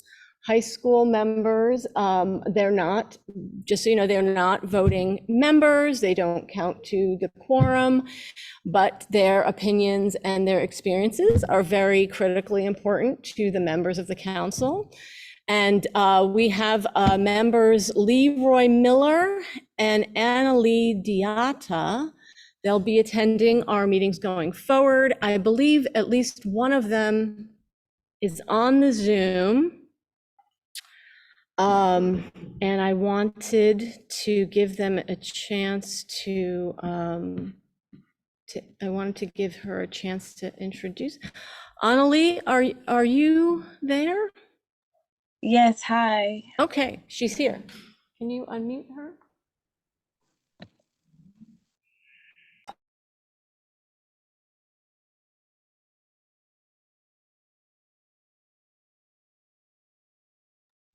Hi, can you hear me? Okay, so good evening, everyone. My name is Annalie Diata. I'm a senior at Brooklyn High School of the Arts, and I study theater and performance there. It is my 3rd year there as a leading role in musical theater, and I'm very excited to be here listening and actively, speaking on behalf of my peers at BHSA. Thank you so much. We look forward to all your comments, and thank you for joining us. Yes, welcome, Annalie. And it does not appear, I don't see Leroy. Is Leroy in the room? I don't see him. No. Okay. All right, moving on. Tonight we will be voting on a resolution in support of sustaining key education programs funded with expiring federal COVID relief. And this resolution was provided to us by the Emergency Coalition to Save Education Programs. They are comprised of about 150 organizations that are working together to advocate for funding for these programs, and they're working with City Council member Rita Joseph to bring attention to what is at stake for our schools. This loss of COVID funds will impact District 15 schools. I know that our superintendent will be working with principals to mitigate this as much as possible, but the threat is very real. Remember those shelter coordinators that we fought so hard for at 124? Well, they could be gone, along with many other vital programs. Over the past few years, the Department of Education has been using $7 billion in temporary federal COVID relief funds for programs such as 3K, preschool, special ed, 450 social workers, community schools, school nurses, restorative justice, 60 school psychologists, 75 coordinators working in homeless shelters, bilingual staff, translation and interpretation, dyslexia and literacy initiatives, and more. And these federal funds will run out as of June of 2024. And there really isn't a plan for what is coming next. The state budget is due April 1st. The city budget is due in June, so there is little time to act. I have put some one-pagers on the table over there. They outline the risks to our programs across the various city council districts that District 15 encompasses. City Council will hold hearings on March 18th. Speak out, tell them what's at stake for your school. I'm going to add some links to the chat so that everybody can, so that you can find out how to testify. I'm going to give you a link to email your state legislators. Do you have electronic versions of the one-pagers in the chat? Not at this very moment. It would take some digging in my emails to like put them out there. Hold on, I'm gonna put a bunch of these things in the chat for you guys. I'm going through it all. And then, let's see. I reached out to the IBO, the Independent Budget Office, and they're going to be presenting at our March 26th meeting at PS 230. Last year, the IBO created a video series called Demystifying School Budgets, which is a YouTube video that I'm going to put in the chat. This is really great thing for people to inform themselves. Hold on. Oh my God, it's a huge link. Sorry about that. But if you go to the IBO website, you're going to find links to the Demystifying School Budgets that are available on YouTube. It walks you through how to find and read a school budget. They also publish 2 reports, a report on funding for early childhood programs called Drifting from the Plan, Changes to Early Childhood Budgets, and another on the impact of the expiring federal COVID funds called Programs at Risk, Assessing the Impact of the Mayor's PEG and the Expiring Federal COVID Era Funds. So basically we had the mayor had 3 5% PEGs, and he just last week announced that he wasn't going to enact the third 5% cut. So we've been cut 10%. And in addition to that, we're going to lose all this COVID relief money that we have come to rely on. So this is really critical. And I hope some of you can testify. And that's all I have to say at the moment. Nicole, are you going to talk about the PBL event and the Universal Screeners event? Okay. So on March 13th at Industry City, we've got our project-based learning share fair, which is an amazing event. It was just jam-packed with people and projects. It was fantastic. I hope you all can make it. And District 15 is planning a family workshop on using universal screener data to inform instruction. This workshop will be on April 9th from 10 a.m. to 11.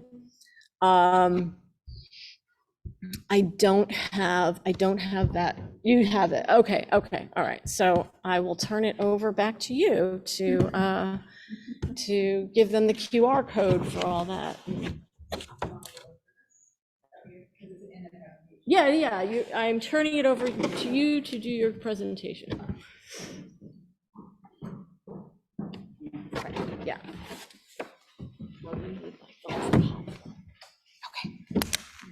Hello again. Okay. Shanice, are you able to put up the deck? Okie dokie, let's see.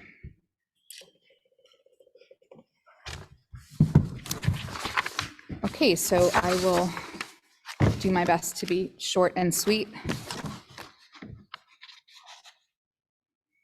Hello again, Nicole Lanzalato. I am the Deputy Superintendent, and I am here filling in for Rafael T. Alvarez, our superintendent, who is at the PEP meeting currently. We have a very short presentation since the agenda is packed. We celebrate and honor all of you. Our schools have been doing some amazing work for Black History Month. Happy Chinese New Year, Lunar New Year. Superintendent Alvarez and I attended a fabulous event. You can go to the next slide at PS 94. Our students performed. We had, many community members there. It was a packed audience, hundreds and hundreds of people. And we're just, so proud of the work happening. And happy Valentine's Day to you and your loved ones.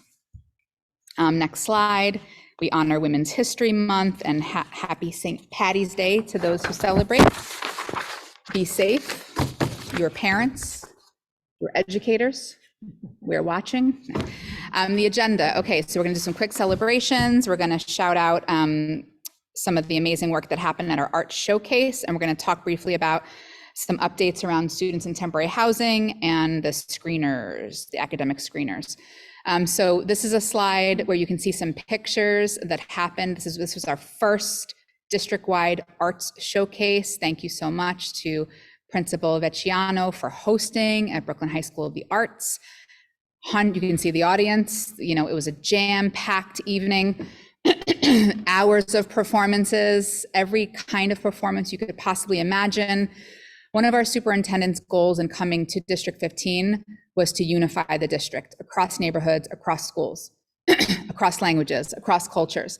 And one of the ways we decided to do this is to bring students together to celebrate each other and to also see one another shine, right? I mean, parents love to come out to see their kids perform, and how wonderful to have this kind of showcase across schools. Students get to meet each other. They get to see some of the amazing arts happening right in schools that they may not even be aware of. And it also is good promotion for Brooklyn High School of the Arts. Brooklyn High School of the Arts is a phenomenal arts high school. It is Brooklyn's LaGuardia. Check it out. Next slide.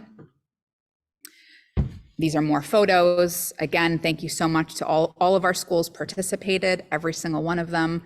It was a beautiful, beautiful evening. We also want to give a shout out to Brooklyn High School of the Arts. Their students will be performing on Broadway. Super exciting, March 25th. So if you want your child to perform on Broadway at the high school level, this is where you want them to go. Thank you so much, Antonia, for talking about the Project-Based Learning Showcase. The details are here. We will, we've shared this deck and it will be on the CEC website. If you want more information, please reach out to your school directly. The schedule, how many projects are being, by school, how many people can attend. Last year, there were so many people in Brooklyn Army Terminal. We got a little bit in trouble for how packed the house was and how hot it was. We know we have fire codes and whatnot that we have to follow.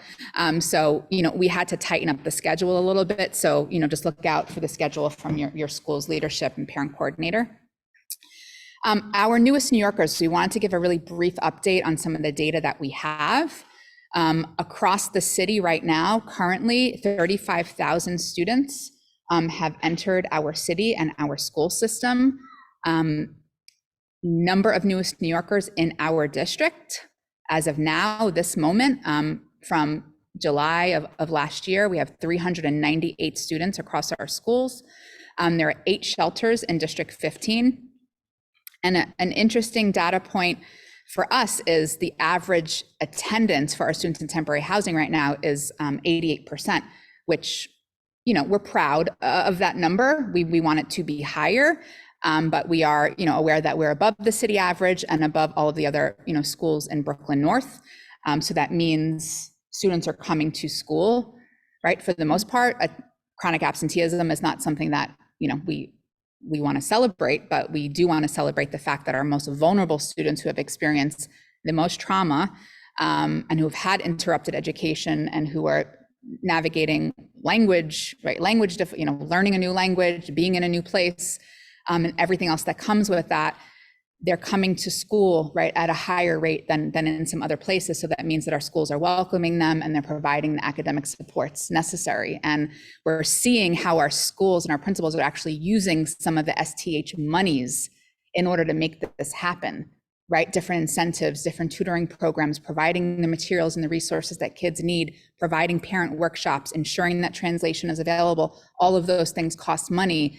So when we talk about accountability and we talk about how the money is being used, this is a data point, right? If we have our most vulnerable group of students coming to school, right, at this rate, it means some good work is happening and there's always more work to be done. So that's some of the data we are able to share. So we wanted to just kind of front load that. Next slide. I'm already talking too much. Okay, here we go. The family journey. We received, DOE received a presentation, and this is a bit blurry, but we wanted to take some of the information that we could share, right? There's FERPA, there's student privacy, McKinney-Vento, the chancellor's regulations. We can't share all the information, a lot of the information we don't have access to, but we did wanted to talk a little bit about, we've had a long night. I'm not gonna go through this and you can look at it on your own, but really outlining the family journey, the step-by-step process that our students and families experience once they come to New York City. And then kind of how the Department of Education and our school system and the different supports that are in place in order to receive students in our schools. And again, you can look at this, and if there are other questions about it, we can talk further this evening or at another time, but we wanted you to have that timeline, or, the roadmap, so that you can kind of see what the step-by-step process is. Next slide. Some families have asked some clarifying questions about the McKinney-Vento Act and the chancellor's regulations. We just sort of broke down the rights that our students in temporary housing have. I'm not going to go through the bullet points, but specifically, the right to stay in their current school or attend the zone school, not be denied immediate enrollment because of their temporary housing status, transportation services, all of their services related to special education, et cetera, et cetera. We linked the regulations there if you wanted to review them, but these are the rights, and we look at the McKinney-Vento federal, and then we look at our local chancellor's regs. Next slide. In terms of the Department of Education, these are the supports we have in place, right? So there's an executive director, our regional manager, she's been in communication maybe with some of the folks, Charmaine, on the CEC.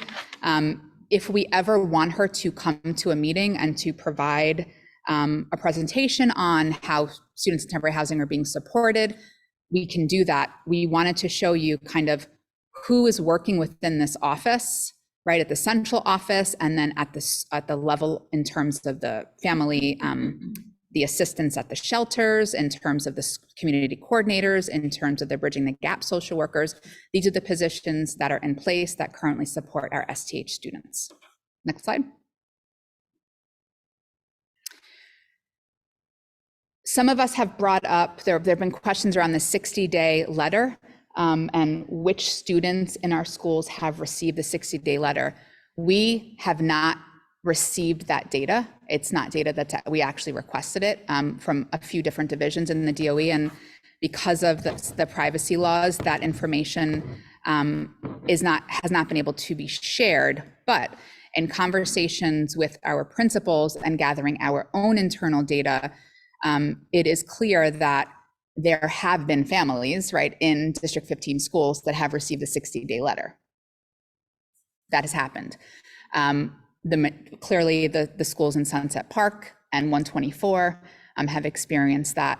The parent coordinator, the guidance counselors, the social workers have been in constant communication with those families. The families typically come to the school with the letter to say, I received this, right? The school is a place of support, so the families typically come. We don't know 100%. Some families haven't communicated it, right?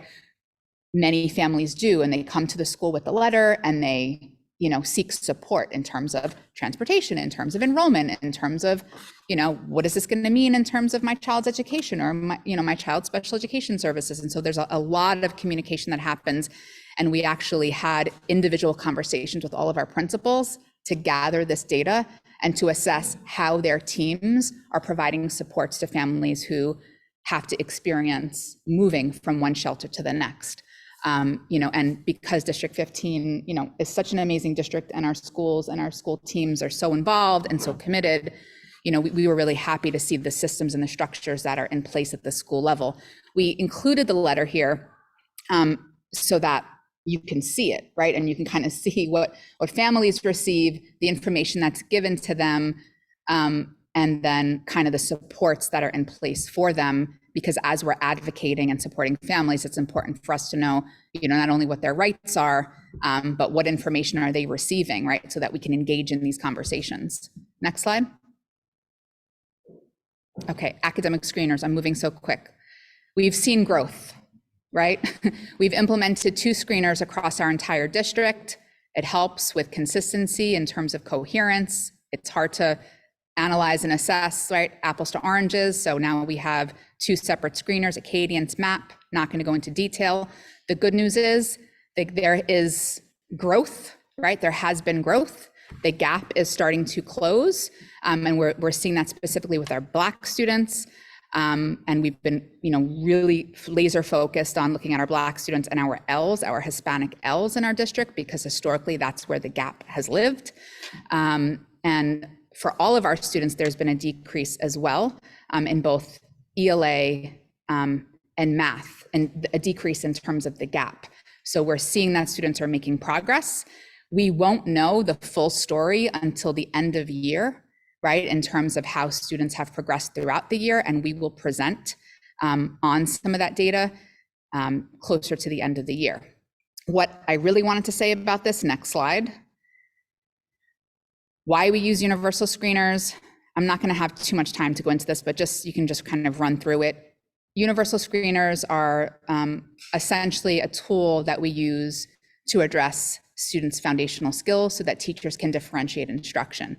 When the superintendent and I go into schools and visit classrooms, we look for how teachers are differentiating instruction, how they gather formative and summative assessments to drive their instruction. If they have small groups, how are those small groups formed? How are you monitoring student learning? Where is the evidence? Where is the impact? We look at lesson plans. We look at how professional development, we look at how teachers are using this data in team meetings, right?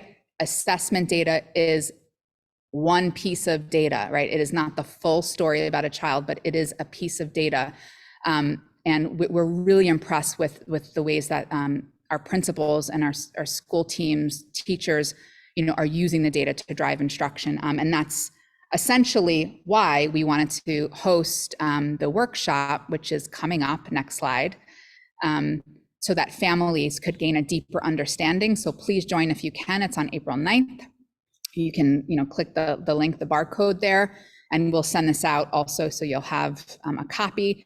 And this isn't just about screeners, right? We're not here to sell screeners. What we really want to talk about is how screeners are being used, right, as these developmental checks, like these milestone checks to ensure our students are learning and making progress. And if they're not, right, what are we doing about it in the moment so that our students don't continue to get pushed through grade after grade, right, without their foundational skills, without developing the foundational skills they need to be successful in life.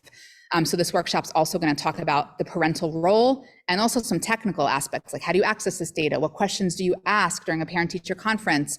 What is specifically being assessed, right? This connects to our literacy initiative. This connects to teaching our children how to read. So this specific workshop is also going to go into the specific reading skills. When we talk about curriculum, often we don't talk about the specific literacy skills and the foundational reading programs that we have in place, like Orton Gillingham, like Letters, et cetera. So when you come to this kind of give you a taste of that work, and you'll see kind of some real world implications and how schools are, using this data to really support equitable education and to ensure our students are making progress, which is, right, the business that we are in. Next slide. Q&A. Okay, so do we have anybody who's joining us on Zoom who has any questions or comments?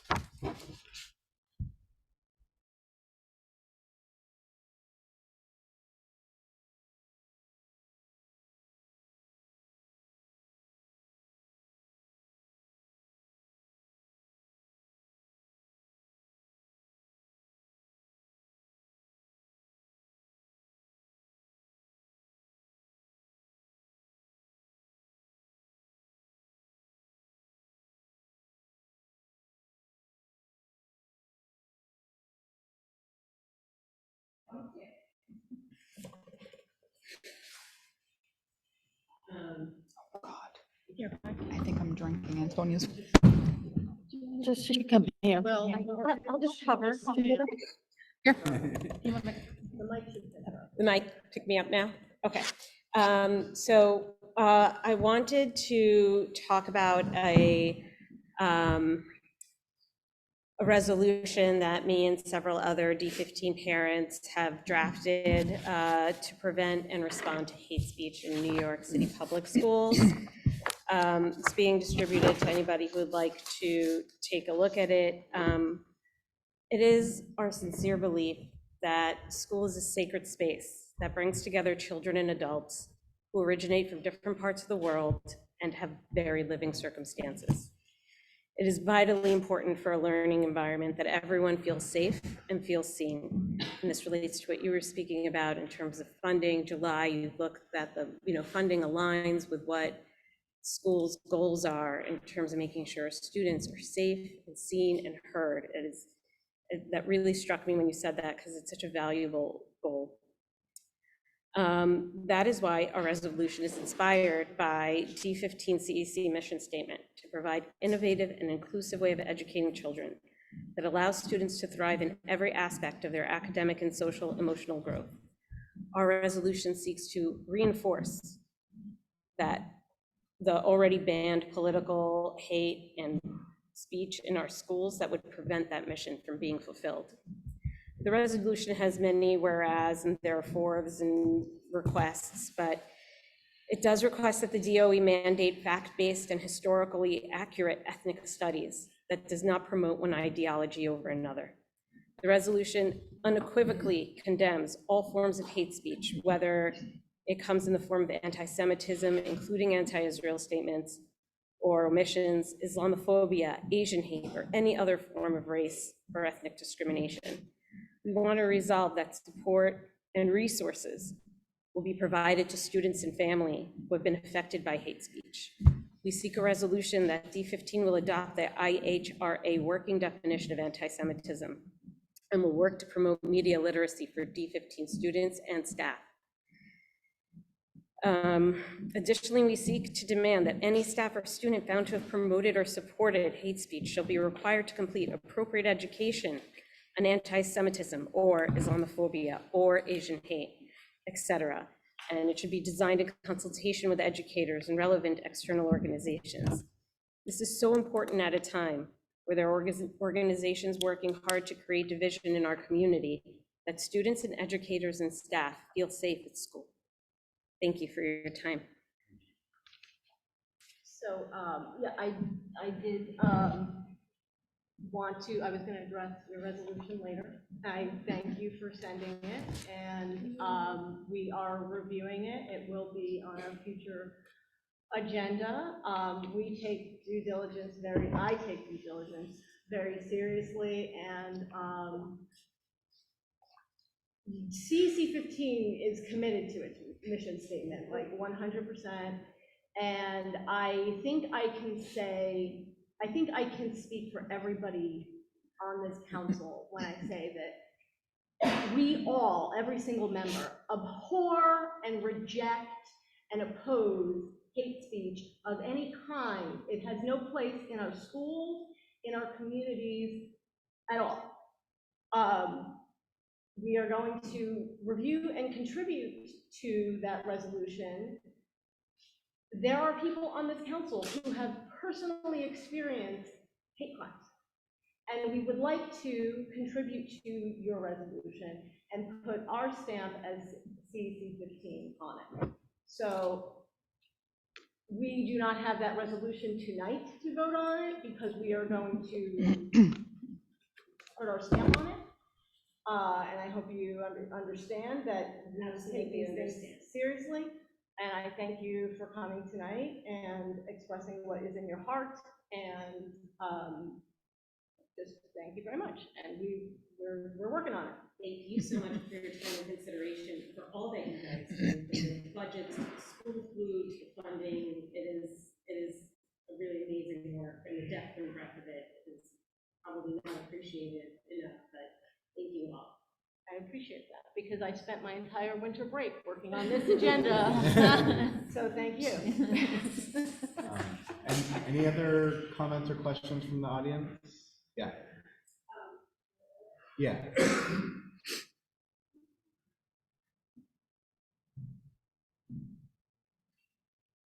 So I had an unfortunate meeting with the sidewalk, so that explains my chin.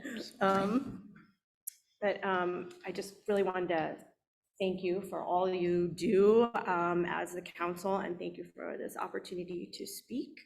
I'll also be speaking very briefly about the anti-hate resolution that we submitted and welcome your input. And I think that collaboration is the best we could get, actually. So to answer the question, why District 15 and why now? It's a very large district and it's very diverse and it's the best in my opinion. And this is an opportunity to reaffirm the council's vision about inclusivity and how that promotes good education. Specifically, there have been some incidents lately, and I can give you a quick list of those. There's a school debate club where the debaters are discriminated against because of their last names. This is all District 15. At another school, which also was in the media recently, had political flags up outside the school for 3 months. They've since been taken down. At another school, there were hate speech posters plastered over a door that was facing a major hallway, a very trafficked hallway. At yet another school, again in District 15, a teacher was cornered in the cafeteria by a mob of students because she's Jewish. The same thing happened at the same school to a student, and they were too afraid to report it. So that isn't just hate speech, those are hate crimes. And I think you probably know that microaggressions often lead to macroaggressions. So it's, and a few years ago, unfortunately, very unfortunately, it was Islamophobia was affecting our city and many other places. Then it was Asian hate. Now it's anti-Semitism. What's it going to be next? Maybe we can stop it before it starts. So 3 reasons to support this resolution. One is to reaffirm the council's vision. And second, so the district can support anti-hate speech at this more local level. And so our children, staff, and our communities can thrive. Thank you. Lauren Katzman, who's on Zoom, would like to make a comment. So I don't know if she needs to clear that on me. Hi, I'm right here. Thank you. Thank you. I just want to say, as a Jewish parent, I vehemently oppose any equation with anti-Zionism with anti-Semitism. I think doing so weakens the meaning of anti-Semitism. I think doing so increases the risk of anti-Semitism. Criticizing a country, especially a country engaged in genocide and mass slaughter of other people, is really different than criticizing a people because of their religion or their ethnicity. So I think we need to be careful with this resolution and the language in the resolution. I absolutely do not support it as written, and would strongly oppose it moving forward unless we re-examine the definition of anti-Semitism. Thank you. Thank you. I think we have time for maybe one more comment, if anybody has one. Okay, let's move to CEC comments. We'll begin on the other side this time. Vanessa. Nancy. Thank you, Nicole, for your superintendent presentation. And I guess to the people that have written the resolution, I would say it's wonderful to have engagement from our District 15 community. And it's very exciting that that is happening. And I'm so grateful that we have Antonia leading us.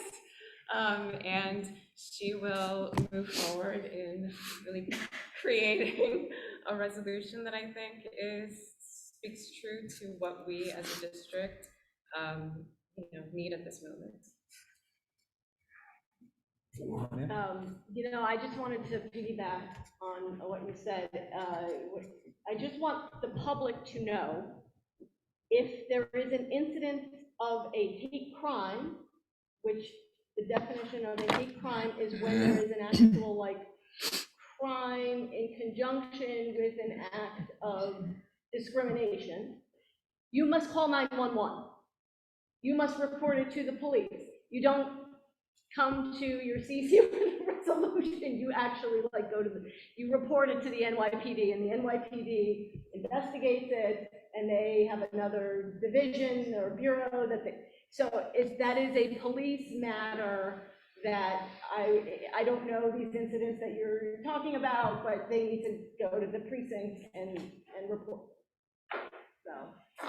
And also, if I could jump in to that point, yes, the family, right, anybody could call 911, 311, but the school also has an obligation. And if whether it's a staff member or a student or a parent, if for whatever reason the individual does not feel comfortable reporting hate speech or any act of discrimination, they need to contact our office, right? You can contact me directly. You can contact Brenda Diaz, our family support coordinator. She fields, unfortunately, issues often, right, that come and that get escalated. And our superintendent and myself take those issues very seriously, and we report any issues that come to us, whether it's a report that goes to SCI, whether it goes to OSI, whether it goes to OEO, right? So there's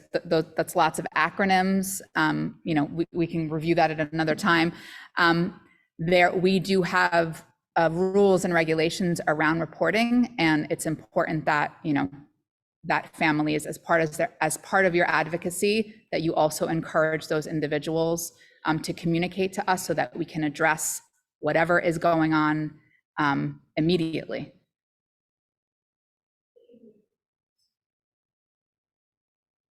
Nancy, please. Thank you. Thank you for the resolution. And thank you for reviewing it to reflect the views of the CEC 15. I do agree that Islamophobia, anti-Asian hate, anti-Semitism, anti-LGBTQ, all of it is present today and is completely unacceptable. I think everyone here agrees with that. I know in this school as well, we have a very high population of Muslim students, and I'm sure that they are experiencing also. So I do support this, and I do think that it is important to frame it with the values of all of us here. Leslie? I just want to say thank you for presenting the resolution, and Antonio, thank you so much for working on this, and just echoing what Nancy said, just representing the way the CEC feels and putting our stamp on it. I so appreciate all the work you're doing. Jonathan's going to be working on it. And Jonathan, thank you.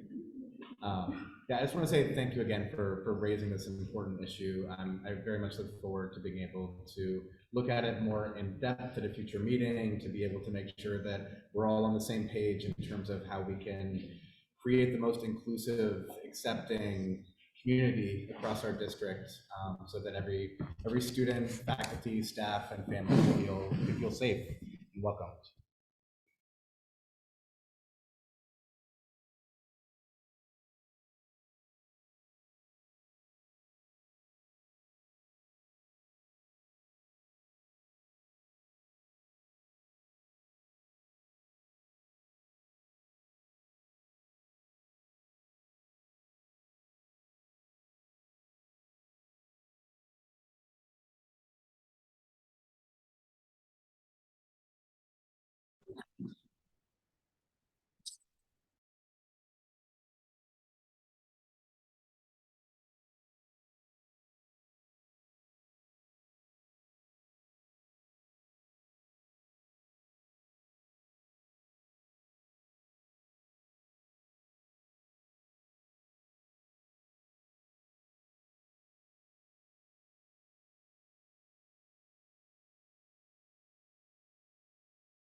Sorry. That's okay. We're getting an owl. I think we're getting an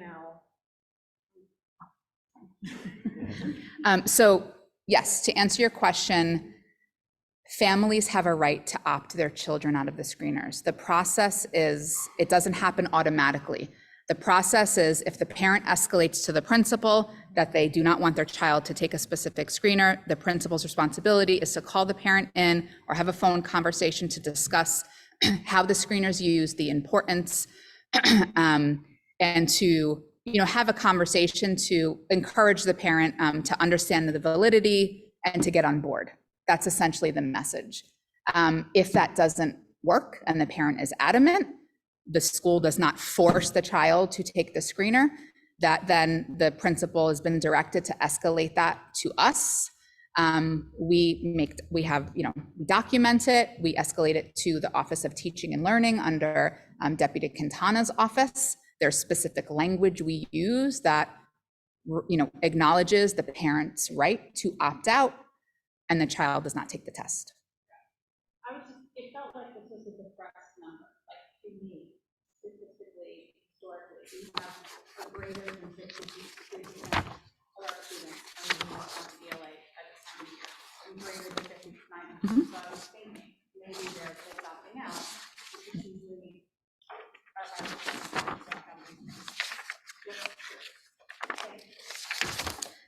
These are the same percentages, just by the way.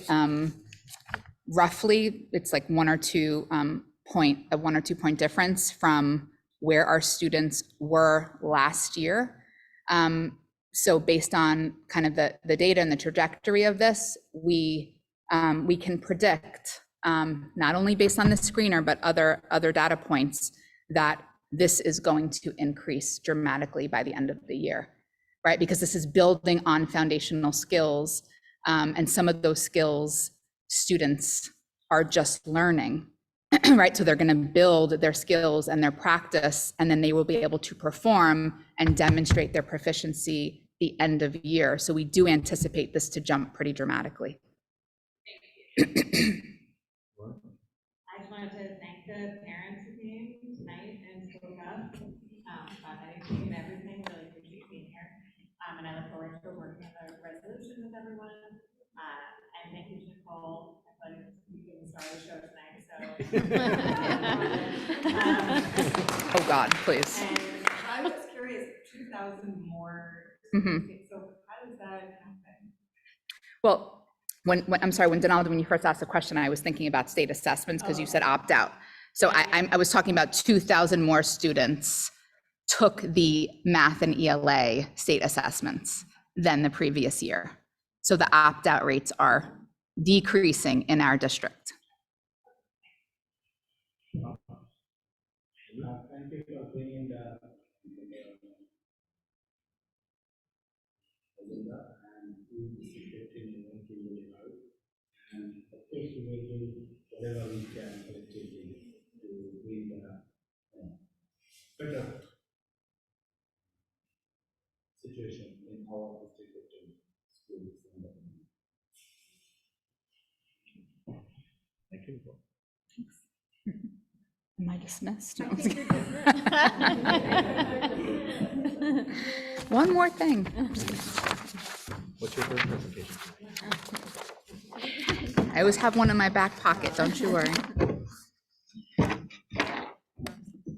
All right, so we don't have the high school presentation. I think I'm drinking the right one. Yeah, Yuet isn't able to join us, and Diana was not able to join us tonight. So no high school presentation. We're just going to go right to the SCA capital plan priority list. I'm going to put it up on my screen. I'm going to share my screen because I think that might be the easiest way to do this.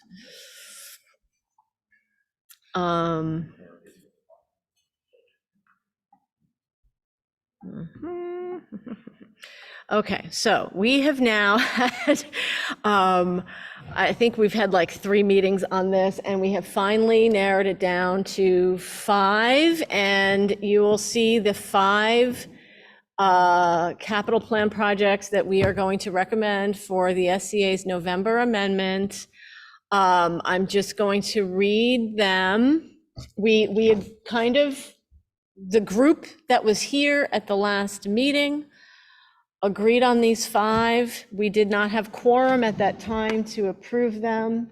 My hope is that we can just vote on these now, if everybody's okay with that. So we have MS 51 needs an electrical upgrade to the entire building. 136 needs an ADA compliant entrance and elevator. District 75, 372, which is the children's school. New boiler, temporary boiler is located in the play area. 130, which is this school, or part of, there's two schools in this building. They need new bathrooms on the 3rd and 5th floor. It's not this. Oh, it's not this building, it's No, the other yeah, one? it's the other Okay, building. I'm It's the other sorry, I building. misled you. It's the other building on Ocean Parkway. Okay, the 3rd and 5th floor bathrooms need more stalls, reducing urinals and lower sinks, not enough toilets for students. And 154 is asking for an elevator. That's what we're gonna go with? Okay. Would you please call the roll?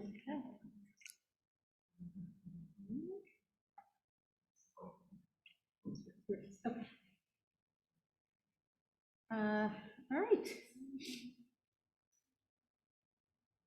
So, let me just find the correct. So motion to approve these 5 SCA capital plan projects for the November 2024 amendment.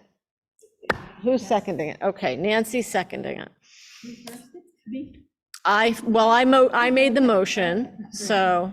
Okay, fabulous. Okay, so Councilmember Antonia, you. I approve. Leslie King. Councilmember Leslie King. Yes, I approve. Councilmember Vanessa Gonzalez Huerta. Councilmember Nancy Cruz, I approve. Councilmember Donalda Chumney. Yes. Councilmember Nancy Randall. Councilmember Hans Arietta. Yes. Councilmember Lauren Bartkett. Yes. Councilmember Mamoon Rashid. Councilmember Jonathan Davis. Yes, I approve. And with that, we have. quorum and Okay. it is approved. All right, yay. All right, thank you, everybody. Next on the agenda, we need to vote on a resolution to announce a member vacancy. So let's have a little discussion about what's going on here. So we have, I'm going to share my screen. We all received Yoon Lee's resignation letter last week. She went into detail about the issues that she was having on the council. They were not exclusive to a language barrier. They did include the language barrier, but they also had to do with the fact that we have 2 meetings a month and that we have meetings around the district and there were some transportation difficulties for her. So we do not need to read her resignation letter. We're just going to read this, the resolution. Actually, let me go into what the rules around this process are, just so you know what goes on when we have a member vacancy. After the 3rd, I'm just going to quote from the bylaws, after the 3rd unexcused absence, the president shall at the next calendar meeting present a resolution declaring a vacancy to the chancellor, notwithstanding the provisions of Article 4, Section 3.2. Such resolution shall be voted upon at the same meeting without public comment. So there's no public comment in this situation. And in the event that a council member resigns or is removed or becomes ineligible to serve, the council shall appoint a successor to fill the unexpired term within 60 days. So we have to announce the vacancy and start accepting applications from people. And then we have to host like a forum where people come and they introduce themselves and maybe we ask them some questions. And then the council shall interview candidates to fill the vacant positions in a special meeting called for the sole purpose of conducting the interviews. The council shall request the presence and participation during the interview process of the president's council. They'll be involved, and the members of the community. The council shall request that they submit any recommendations in writing following the close of the interviews. An appointment to fill a vacancy on the council shall be by roll call vote at any council meeting following the interviews. So we will make the vacancy now known to the public. We will hopefully receive some interested parties, announce this interview, special session, and then the following calendar meeting, we will vote on who fills the seat. So that is the process. Let me go back to the draft. Well, no, we need to read the resolution first. Do we, just point of order? Yeah. Do we need a resolution since in the Yes. bylaws, it just states that if you have those numbers, and she's already resigned? No, so you is it- still need a is a resolution. You still, I necessary? didn't read the entire chunk. Let me go back. Let me go back. I thought it just said Oopsie. that if a person resigns, then No, you vote have, on you it. have, I asked Raymond about this, and he said you need to have a resolution. But let me go back.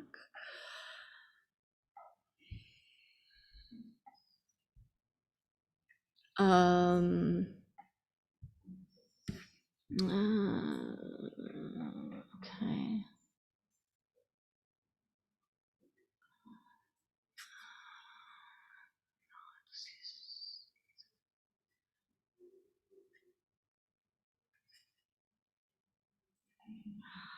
I'm sorry, I can't find, but I know that I was told specifically that I had to do a resolution by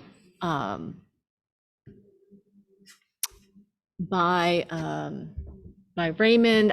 I didn't pull that quote from the bylaws. If it's okay, I'll just proceed with the resolution, because we have to vote on to vacate the seat. We have to vote to announce the vacant seat. Is there something about the resolution that you want to change? I just think that we don't need to include all these. All these details? Just the fact that she submitted her resignation. Okay. Could be enough. And then Okay. we just vote to. Okay, for the vacancy okay. and- All right, so then let me delete all that.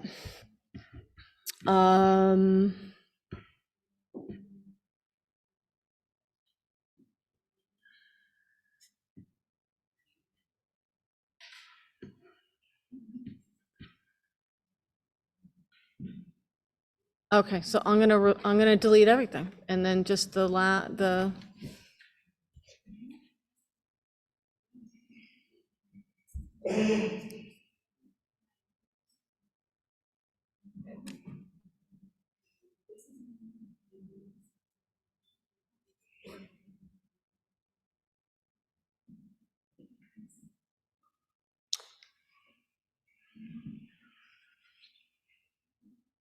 all right, I'm gonna do what I said I was gonna do. I don't know what's going on over there.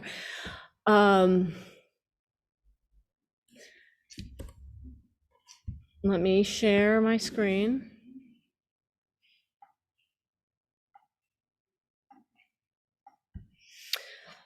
I'm going to read the resolution. Resolution to declare a CEC 15 vacancy, whereas Councilmember Yoon Lee has not attended a CEC meeting since August 29th, 2023. Yoon Lee was last contacted February 16th, 2024. On February 19th, 2024, Yoon Lee did submit a formal resignation letter. Therefore, be it resolved that Community Education Council 15 hereby declares to the chancellor that a vacancy exists on the council. Or should I take out that top line as well?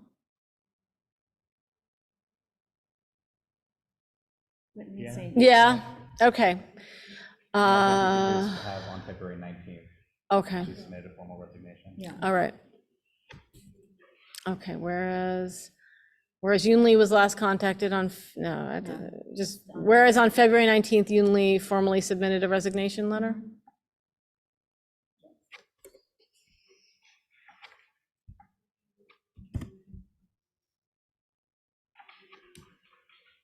Whereas on February 19th, 2024, Yoon Lee submitted a formal resignation letter. That's it. That's it? Okay. Therefore, be it resolved, Community Education Council hereby declares to the chancellor that a vacancy exists on the council.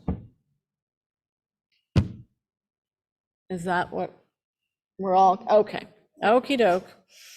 Lauren brought up, do we need to be specific about the English language learner?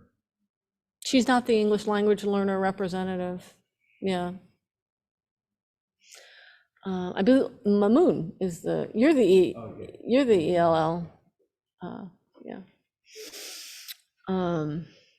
Okay, so I'm going to make a motion to formally declare a CEC 15 vacancy.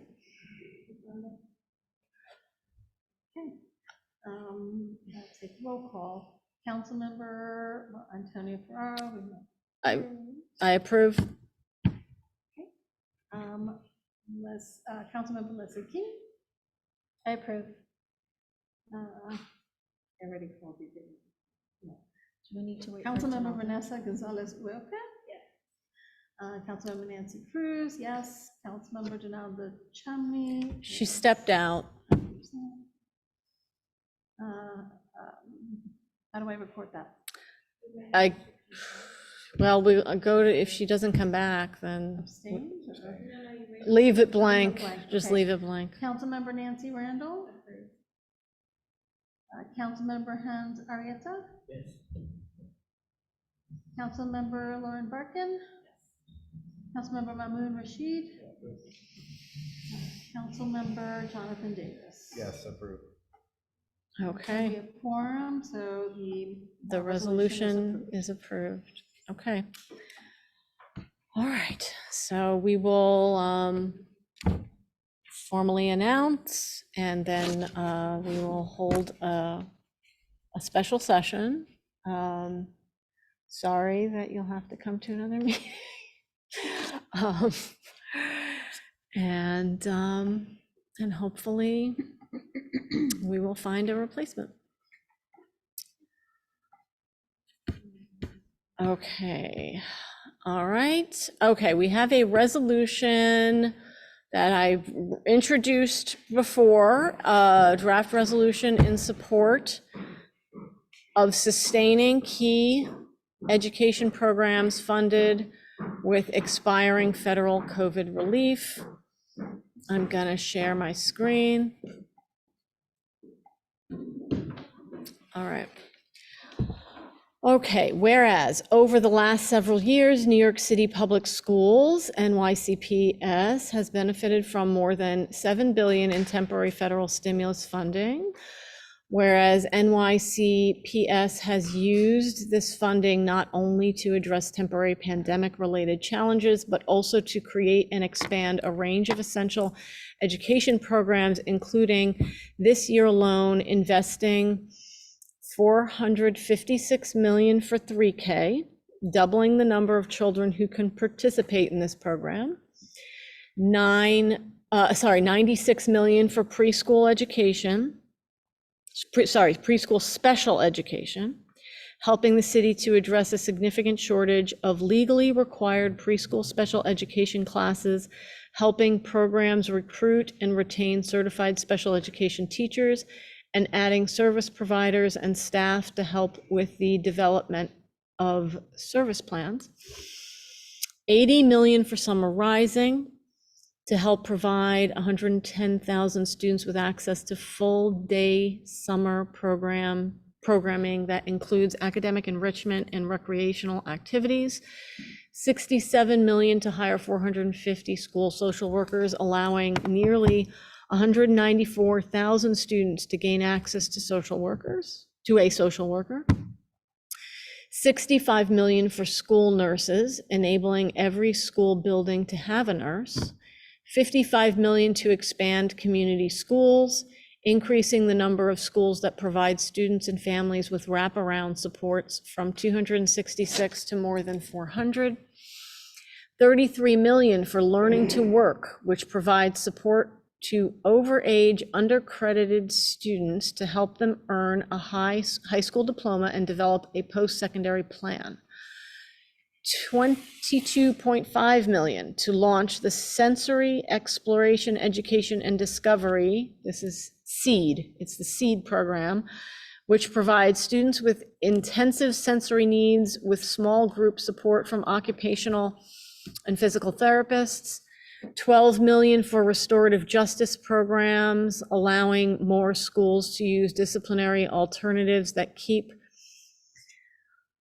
students in the classroom, allowing them to build and repair relationships. 10 million to hire 60 school psychologists and 15 family workers to address delays in the evaluation process for students with disabilities. 10 million to hire bilingual staff to support education of English language learners.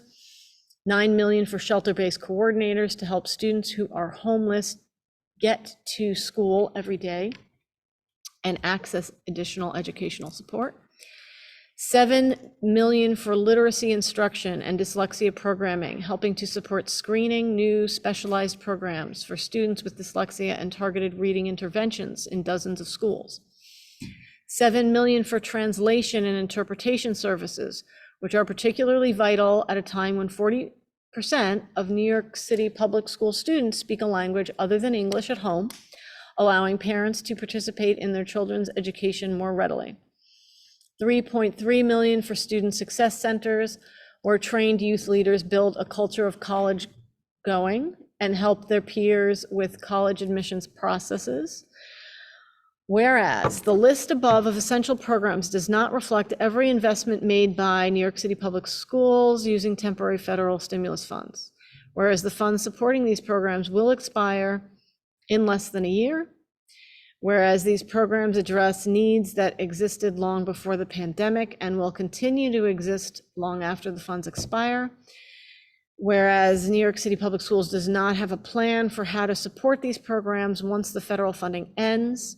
Whereas the city and state should have made these investments long before the pandemic, whereas rolling back these programs would have a detrimental impact on students and school communities, disproportionately harming students from low-income families, students of color, and the students with the greatest needs. And whereas the threat to these programs existed even before Mayor Adams announced a 15% cut to each agency, including New York City Public Schools. Therefore, be it resolved that the Community Education Council urges elected leaders at the state and city levels to identify funding for these programs so that students can continue to receive critical supports and services and avoid a massive setback to public education. All right, so. Okay, we're gonna move to the comment period. Is there anybody joining us on Zoom who has a question or comment about this resolution?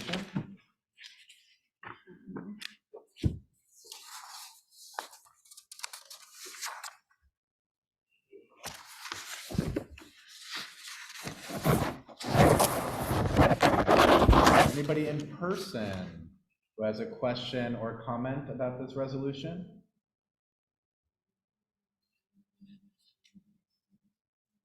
Yes. I mean, it's great, but what happens in terms of like, if the money is gone, how do we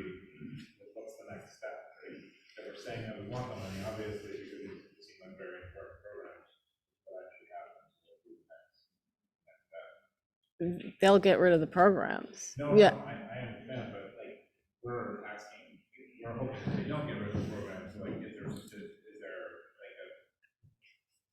So there's a hearing. Yeah, oh, well, right now there's hearings at the city council level, and I think we're just going and begging every funding source, the state, the city. Obviously, we're not necessarily going to get it from the federal government. It seems like that has been exhausted. You know, I have ideas, but like, I don't, you know, I don't know how. I know that I'll just throw out some ideas here. This is not reflective of the council at all, just in an open conversation. But New York City doesn't get the transitional aid that all of the other districts in New York State get for the number of charter students that they send out. And that is, I think, like a couple of $100 million right there.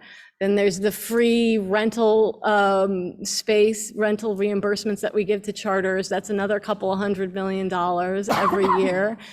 Then you could say, give us the transitional aid retroactively, and that's like over $1 billion in retroactive transitional aid that New York City hasn't gotten since 2011. And Bloomberg, the transitional aid would be state. Yeah. I mean, so right now we're begging at the state and the city. Give us more, give us more.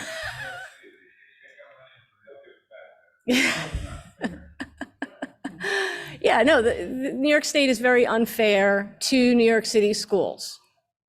I mean, if you look at the breakdown of like how many of our tax dollars come back to us in New York City as opposed to other regions, yeah, it's very unfair. We don't get what we put in, and we're the economic engine for the whole state, and arguably lots of the rest of the nation too. And we're footing the bill, but not getting the benefits. So go to city council and scream. Let me see, where school nurses, yes, 65 million for school nurses. Yeah. Yes. Right. That's all of New York City on the resolution. If you look at these sheets, this will give you sort of a city council district by district breakdown. I'm hoping that they send me the actual community school district breakdown, because that would be very helpful. So for the sake of time, let's move to CEC comments so we can hopefully vote before we have to leave. Maymoon?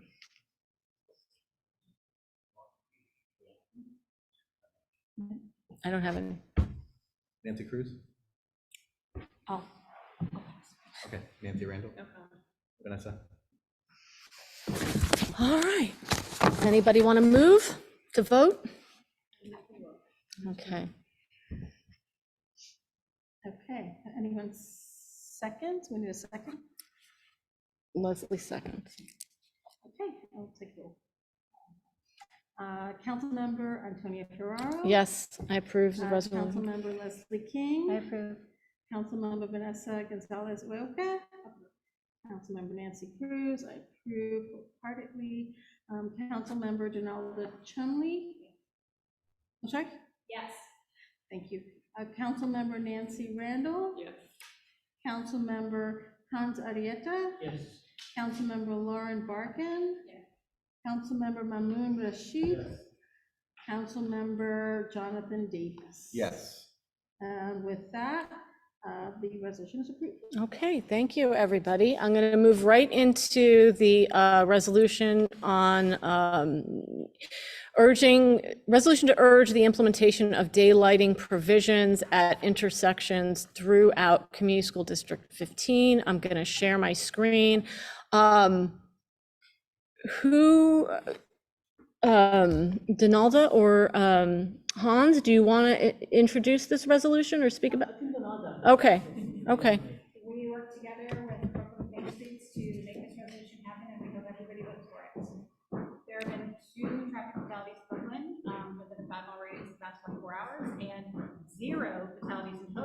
that adopted this type of legislation 7 years ago. So for all 7 years, zero, for us, in the past 24 hours, 2.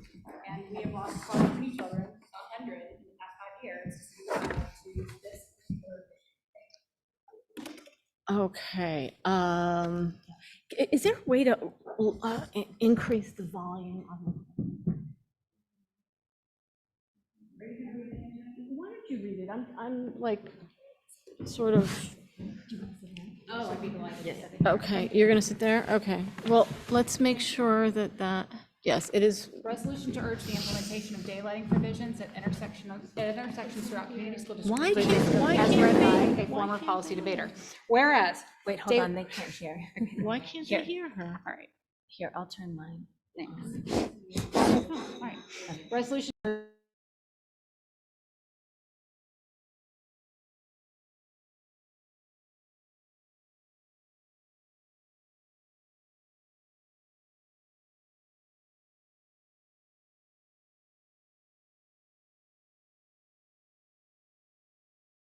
Why would they? Can yours, is yours Can they on? hear me? It's okay if you read it. I totally don't mind. I've got it on my screen. Okay. Yep, go ahead. Okay, they can hear me? And not that microphone, that, Yeah. Oh, because the red's on. it's usually on. Yeah. Okay. Okay, resolution to urge the implementation of daylighting provisions at intersections throughout Community School District 15. Whereas daylighting is the process of reserving space within 20 feet of an intersection to increase visibility at street corners, and whereas daylighting the practice of removing parking spots or other large obstructions closest to an intersection increases visibility to oncoming traffic and is a proven measure to reduce danger for pedestrians, bikers, and drivers alike. Whereas in 2023, New York City surpassed 100 child traffic violence fatalities since Vision Zero began. Whereas 2023 was New York City's second deadliest year for cyclists on record, and the number of bike fatalities caused by motor vehicles continues unabated. Whereas in New York State, between 2019 and 2022, the number of traffic fatalities increased 23%, and the fatality rate per 100 million vehicle miles traveled increases 39%. 55% of pedestrian deaths and 79% of pedestrian injuries occur at intersections, whereas these intersections and fatalities can be prevented.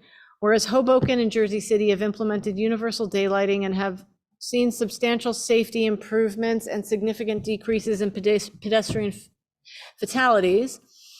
Whereas Section 1202 of the New York State Vehicle and Traffic Code already prohibits parking within 20 feet of a crosswalk at an intersection, whereas Section 1642 of the New York State Vehicle and Traffic Code allows New York City to opt out of this 20-foot requirement, which it does. Whereas in opting out of the 20-foot requirement, New York City allows parking right up to the crosswalk, making it difficult for all road users to see.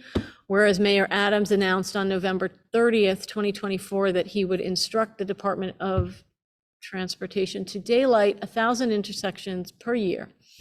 Whereas New York City Council introduced Intro 854A requires that the Department of Transportation, DOT, study safety benefits of daylighting and daylighting barriers and implement daylighting at a minimum of 100 intersections a year beginning January 1st, 2005. DOT would also be required to install daylighting barriers in intersections where daylighting has been implemented, subject to the commissioner's determinations. Therefore, be it resolved that the Community Education Council of Community School District 15 requests that New York City opt back into New York State law prohibiting parking within 20 feet of an intersection. Be it further resolved that CEC 15 requests New York City's Department of Transportation to implement intersection daylighting at all possible intersections in the shortest possible timeframe. Be it further resolved that CEC 15 supports the mayor's November 30th, 2023 commitment to daylight 1,000 intersections per year. Be it further resolved that CEC 15 supports the complete implementation of City Council's intersection daylighting bill 854A. Be it further resolved that CEC 15 hopes for at least 1/5 of these intersections each year to be in Brooklyn, with a focus on the most dangerous intersections in our borough. And be it resolved that CEC 15 calls on City Council to pass legislation to repeal the city's policy overriding state law and codify daylighting requirements at every intersection in the city of New York. Okay. Public comment? Okay, moving very quickly to public comment.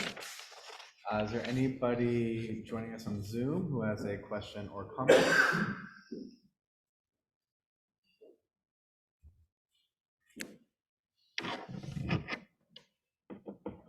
Not seeing anybody. Let's move to in person. Anybody here in person who has a question or comment about this resolution? Okay, let's move to CEC comments. Remove. I voted yes for this resolution for safe streets in honor of Amari Pius and Sammy Cohen, all children in Brooklyn killed by traffic violence. Thank you.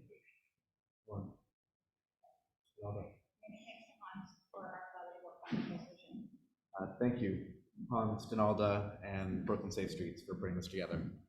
That's the same. Thank you both for working on this. Yeah, thank you guys, and Brooklyn Safe Streets. Nancy Cruz? Thank you. I see many harrowing incidences just on our school crossing, so thank you, very important. Nancy Randall? Vanessa? All right, I move to vote on this resolution. Second. Councilmember Antonia Ferrara. Yay. Councilmember Leslie King. Approve. Councilmember Vanessa Gonzalez. Well, Councilmember Nancy Cruz approves. Councilmember Donalda Chunley. Yes. Councilmember Nancy Randall. Councilmember Hans Arietta. Yes. Councilmember Lauren Parkin. Yes. Councilmember Mahmoud Rashid. Yeah, I'm sorry? Yes. Councilmember Jonathan Davis. Yes. Okay, the resolution approved. Approved. Thank you, guys. Is there any general public comment in the chat, or? I have not seen anything. Oh, one person is here. Public comment? Just speak. I know that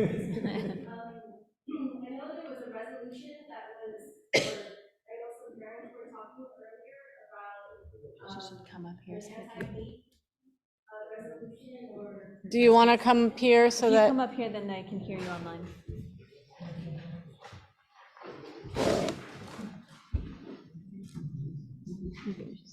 Hi. Hello, my name is Christina Hilo.